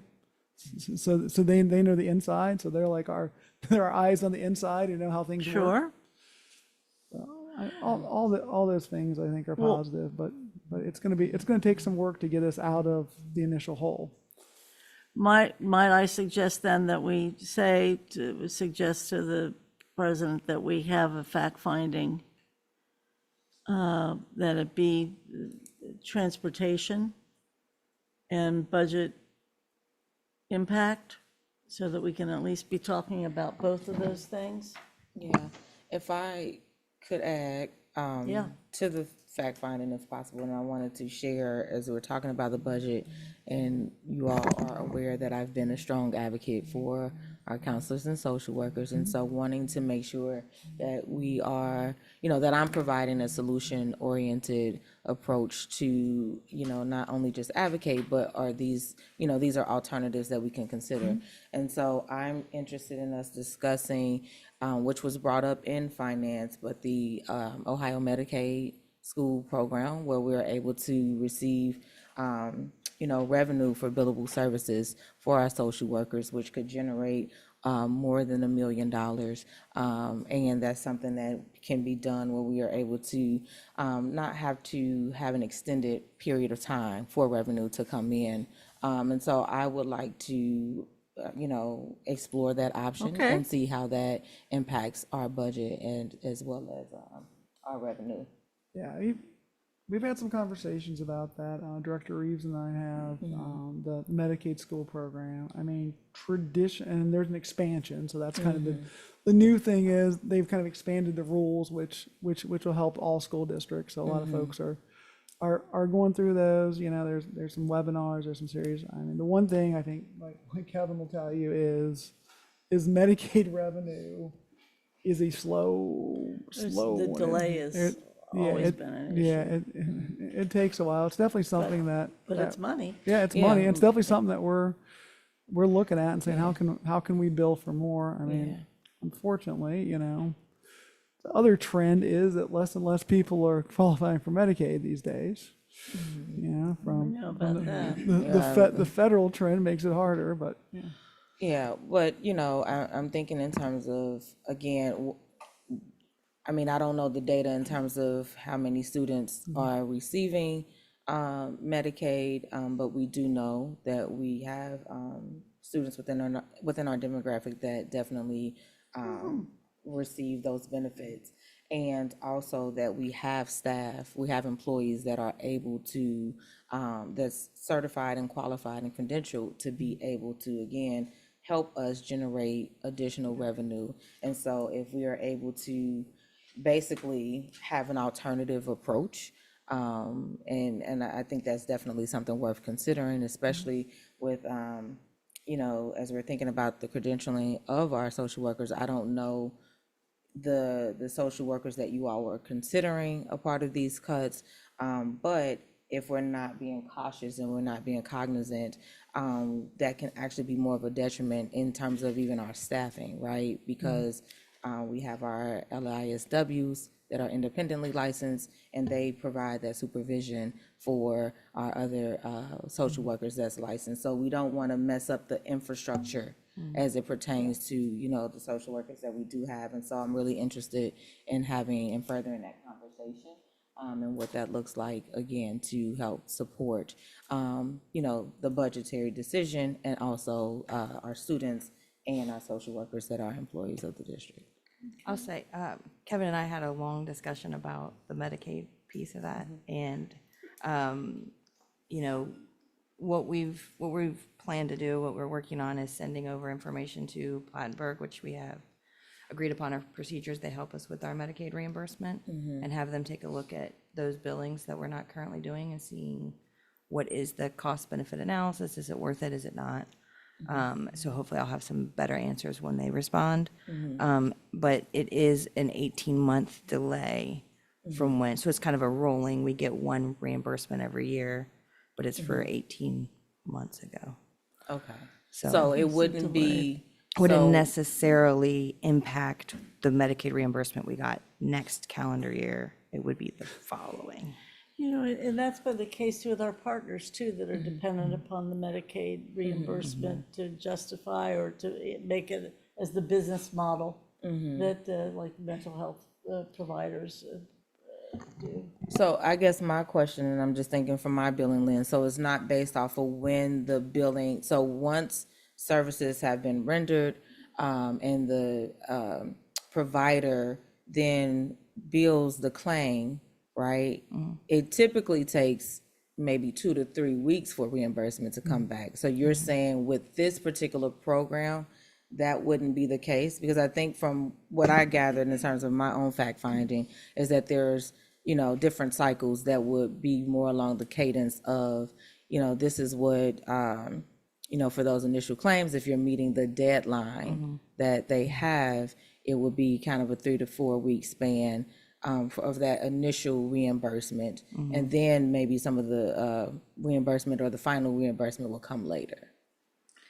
Yeah. The school program The is a school little. It's program different. is a Okay. little different. Okay. Kevin speaks, worked on. So we do an annual submission. There is some Medicaid that trickles in during the year, and DSS would be able to answer that better. But this annual cost reimbursement request, like we submitted, it was due the end of December.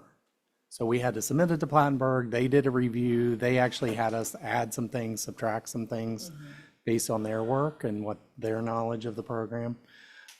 We submitted over 7 million, but then we only get a percentage of each type of service. So at the end of the day, I think we're expecting over 4 million. And we've been pushing to get that by the end of June. So hopefully, we've done all the steps. But that's kind of that normal cadence. You have that 18-month to submit it.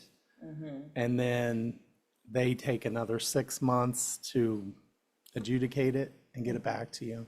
But you'll see if you look at revenue, I mean, like I said, the $4 million annually comes once a year. But there are some amounts that trickle in that get posted to that. Okay, well, again, I would love to further entertain We'll put the that as discussion. part of the Yeah. discussion, or Yeah. what some of the questions would be around. My question always is gonna be resource coordination. Jim? Just a quick thought. I think we talked about this once, maybe that the potential of using college seniors who need a practicum for social work. Maybe the administration could look into that. If we could cover some schools, get some folks that could Yeah, help you us. still have to but you still have to have that supervision. Yeah. And so you do have to kind of be mindful of, because they're only limited in what they are able to I just do. thought Yeah. there might be, there's Yeah. something else that Sure, maybe you talk could about help the us. servicing. Yeah, absolutely. And then, as it pertains, and I kind of brought this up, Superintendent Murphy, on Monday's meeting around the networks with the behavioral coordinators and career coordinators. And I know that you talked about repurposing, not necessarily the positions are new, but the employees within the district. And so I'm curious to know if this is a space that we are able to integrate our social workers for maybe the behavioral coordinators, our counselors for the career coordinators, because our counselors typically have that career coordination track. So, I mean, I would be interested, again, as we're talking about maintaining our counselors and our social workers, and these are avenues that you're kind of transitioning to, if they are able to be implemented and integrated into those areas. In the case of the career coordinators, we already shifted personnel.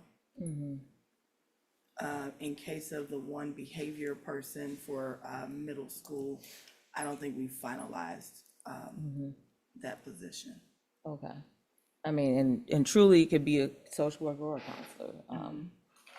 I think they both have that depth of knowledge to be able to support that work. I'm just standing. Back on transportation, if we could, my interest in the fact-finding would be certainly this wonderful work that you all are doing regarding invoicing and that kind of process that you've put together. That's great. I think the whole board needs to hear why you've had to do it and the reason to do it and the reason moving forward, or the process that can be in place, and hear some of those numbers and what have you. I remain very concerned about just the overall picture of transportation, meaning whether it's bus monitors, whether it's the IEPs that we write, the curb to curb. Because I still remember years ago when we got an even more muscular kind of drawdown as to what the costs were, you literally, at least this is true 6, 7 years ago, maybe 5 years ago, it was costing as much for special transportation than all of Yellow Bus. And that's when Yellow Bus was transporting more kids than it does now. So those kinds of costs, the field trip costs, the health check costs. I hate all that, that we are, that we might be contracting out those sorts of things. I remember, and maybe we still have our 10 or 12 dedicated buses internally that you could always count on for the athletic. That was something that the ABC folks always made sure we had. So I like the overall picture when we get to the fact finding. And yes, and certainly the 5,000 kids that we are transporting to charter or private schools, according to those numbers you gave. It was last week, I think I had to be on the radio or something. That's important for us to know. But the other piece too is some of these things that weren't, some of these savings that weren't realized. We've closed down a number of services, bus services to freestanding magnets over the last several years. I didn't see necessarily the savings for those, or maybe there wasn't savings, or did we actually have any savings to send the 7th and 8th graders on Metro? It was always said it was $350 versus $3,000. But the reality is we also lost a few hundred kids because they didn't want to get on Metro and they went someplace else. So, I mean, those are the kinds of nitty gritty, let's really see what the cost and the benefit really was for some of this stuff. And now you're telling us that Metro is increasing its, that contract has to go up? I don't know that they're increasing a lot, but the contract's up. There's some discussion. Is it Metro and First Student, right? It is the two that are currently up. Current up? Yeah. I do know that the contracts are something, getting a read by President Sellers, because I got an earful yesterday from her. I'm sure rightfully so, about contracts. So, but I know that you guys have been looking at the contract piece. Right? Yes. Okay, good. I mean, I like the missing part for me with transportation. Yes, please. The part we're working on is there are some really compelling anecdotes from the transportation team that are like, okay, like the one example is the cost of diesel has doubled over the course of the school year, right? That's anyone can go, okay, well, I see where our cost went, right? And, they've told me about some of the students and how far we transport up to Lebanon, Ohio, up to Mason, every day.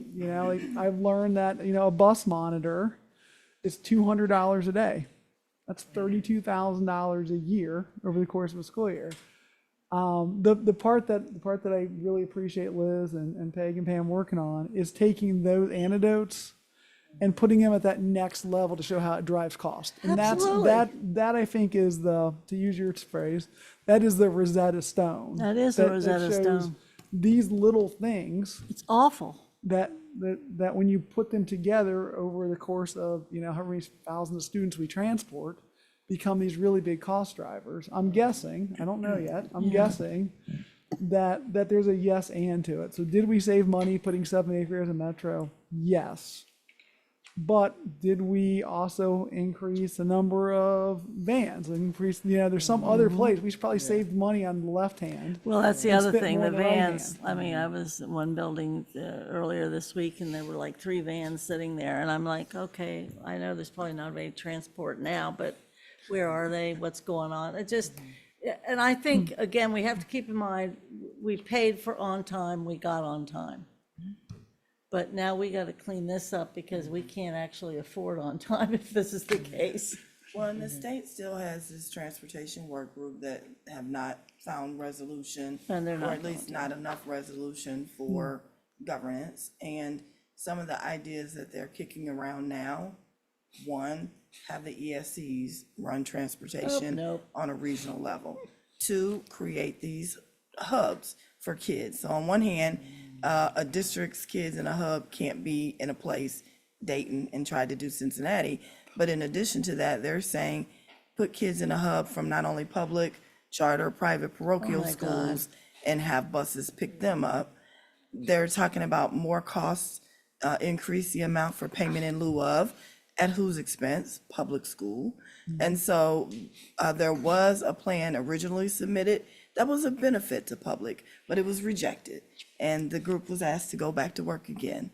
So I don't know that there's resolution. I'm only sharing this with you, not to make an excuse, but just to share. Sure. This remains not only a statewide issue, but a national issue. No one has the answer to the cost of transportation yet. Well, and it would be great to know the kids that we're transporting, what services are we transporting them to? And we're still getting fees Yes, for non-district kids.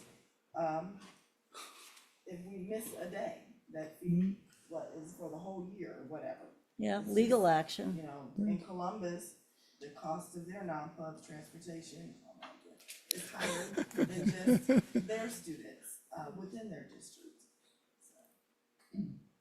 So fact-finding, we'll reach out to the president and ask for some sort of a fact-finding, preferably before the 22nd, so that it might impact whatever. We know you're not ready for it tomorrow or Monday or whatever. But maybe you and superintendent can talk to the president about when you might be. This is fact Best finding able. board members to find out what's giving them heartburn. Yeah, giving up, well, we don't have a heartburn, they all do, but Well, how these, several things. One, how the transportation issues are impacting the budget and what this will mean. Because we need to know that before anybody asks us to vote on something. Second, there are a couple of topics that are hanging out there. One of them being the social worker piece and the Medicaid reimbursement and other issues. I mean, I'm happy to put resource coordinators on that issue that ask questions. And the other piece is the how we can, fact finding that perhaps you could help us figure out how you are going to format this for the vote, rather than necessarily have the president try to figure out that format, because you might be more, or us figure it out, you might be more able to figure out what things could piece together based upon your knowledge, so. if we're gonna pass a budget on the 22nd, we gotta vote on the whole thing. Oh, yeah, the whole thing's gonna be voted on. Okay. Yeah, but she's saying, I mean, kind of what we went through before, is it gonna be a full package? Are there gonna be some exceptions, you know, or line items? Like, I guess just kind of, you know, what the format will look like to vote. Yeah, let the administration and the president figure that out. And have it be their recommendation to start with on that. Oh, absolutely. Yeah, They're not gonna have multiple proposals. right. They're not, we're past that.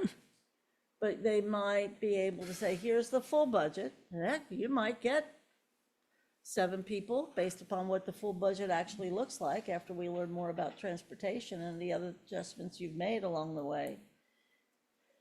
Or it might be, here's the full budget, and we're not gonna get the full budget to go up, but they might find some places where indeed they can get 90% of it to get 7 votes, and then there's 10% that you can get 4 votes. Who knows? That they can work that out. We don't need to be working that out. Right. We just, things going well with Bellwether? Yeah. Finance, we know they are, they did some work product that was shared, which I think we all enjoyed. And they're making adjustments regarding their community advisory. But what's the messaging that you're getting as we close out, Mr. Treasurer? Sure, For yeah. Bellwether regarding the financial, they're gonna say, yes, we need money, or no, we don't, or they're gonna say, this will cost this much. What do we anticipate them saying to us before we So leave? if I may have 2 minutes to talk about strategic Please. plan. So I have a couple of notes. So I believe Bellwether will say that in order to do the strategic plan, there's going to need to be new money. I don't know how soft that'll be. That might be a soft one. Okay. From my work, specifically financial plan. So we're getting kind of into phase 2 of the strategic plan process, right? So this is the different phase. This first phase was really gathering data, information. This is really the working through the pieces. So, working with my main point of contact is Kenny. I work with Keisha and the rest team well, but Kenny and I are kind of the paired up. So we talked about yesterday actually about the financial plans. So there will be at least probably three financial plans as part of the strategic plan. The one plan kind of assumes no additional funds, that's your baseline, and you have to do that because a levy's never guaranteed. So you have to, so you can't say, hey, we're not gonna be able to do anything without new money. It's just, as we talked about on Monday, steeper trade-offs, right? You have to do less of other things. So that'll be one plan. A second plan will have additional funds kind of in year 2. So start, kind of where we talked about starting in, calendar 27, fiscal 28. And then another plan would be a kind of a delayed new money. So three basic plans on how we can go there. Really the differences are, again, how much things the district has to stop doing, and then how long some things take. I mean, what's an old phrase? You can have it done fast, you can have it done well, or you can have it done, what is it? Quickly, efficiently, or cheap, quality, cheap, or fast. You get 2 of the 3, right? It's always the thing. It's that. So that's happening. Additionally, phase 2, we're going through. I participate as part of the superintendent's group. So we work through items there. One thing that I think is really important for the finance committee going forward, and potentially audit committee too, but really finance, is that 4th priority that's identified, the one about resource allocation. I feel like that has a lot of interaction here in finance, and some things we've talked about. Resource allocation of priorities. I think perfect segue to build on our KPI and our return on investment work. We can build on that and build a strategic plan. The concept of decision rights that we've talked about, I think a lot of that comes in our policies and procedures. We've talked a lot about decision rights, not using those words, even conversations about, where do the school treasurers report to? Some of that is a conversation about decision rights, and this conversation about, how much authority do we give our schools to make budget choices? Do we give our directors? Do we give our managers? So that's a good conversation here. Data-driven decisions is in that, and I mean, financial data is probably half of most decisions that are made, right? What does it do? What does it cost? So making sure our finances are well accounted for, they match up. And then finally, the last part of priority 4 is something I think is in all of our we love here, is this multi-year facility enrollment utilization plans. So which lives probably longer than strategic plan, but this is also part of that get to 2031. Get to 2031, talk about, what facility need to be creating and where we need to create them so that we're in the right spot. For the kids who are being born today and the kids who are being born 5 years from now, so that they'll have, the right type. Okay. And so that'll be a document, that'll be a publication, that'll be part of the strategic plan, and it's complementary or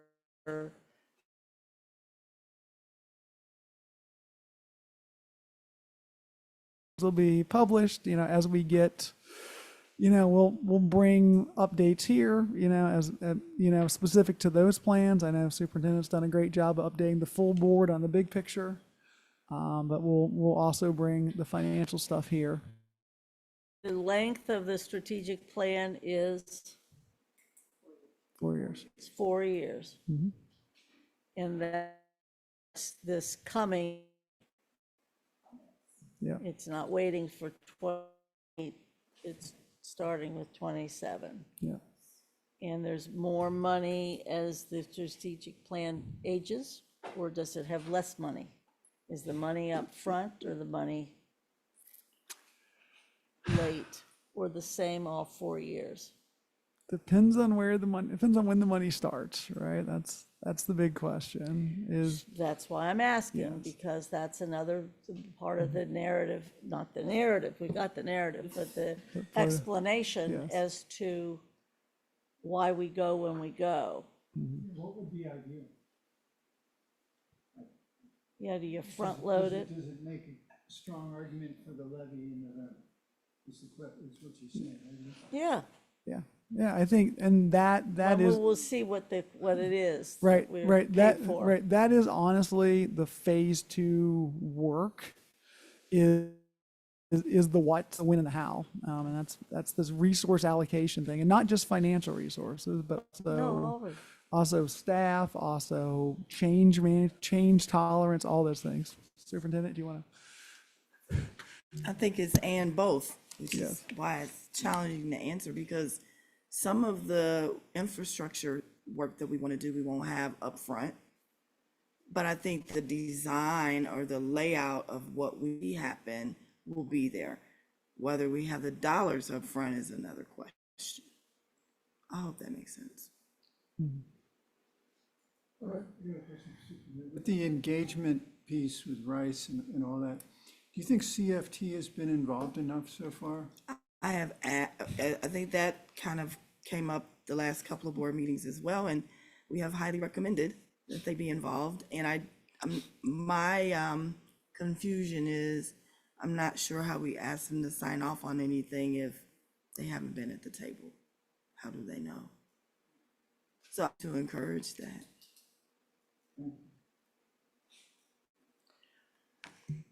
Anything else? I think we did good work. We're willing to exit. We're happy that you were here. We made you sit here. At least you weren't in the transportation department while you were here, so we should have served you food to sustain you. That's spacey. I know, it's freezing in here. Never, you have to always like come ready for winter. Okay, so you all are talking to the president about a fact finding before the 22nd.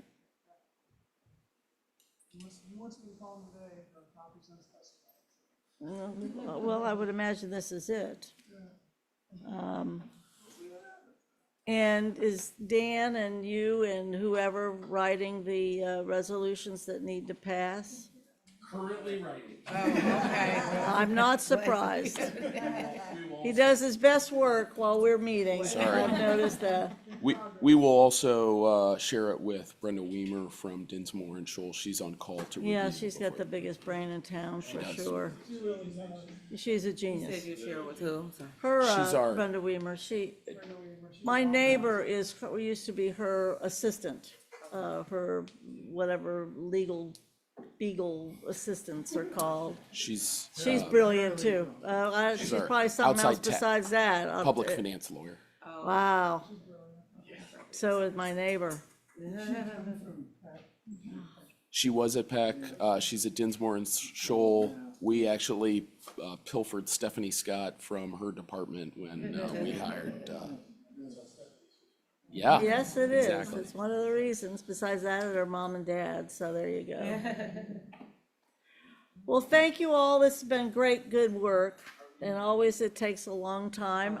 We have anybody from the public ready to talk? Because the meeting is, our record is done. We never do. Any other good for the order if we are ready to go? Okay. We are adjourned.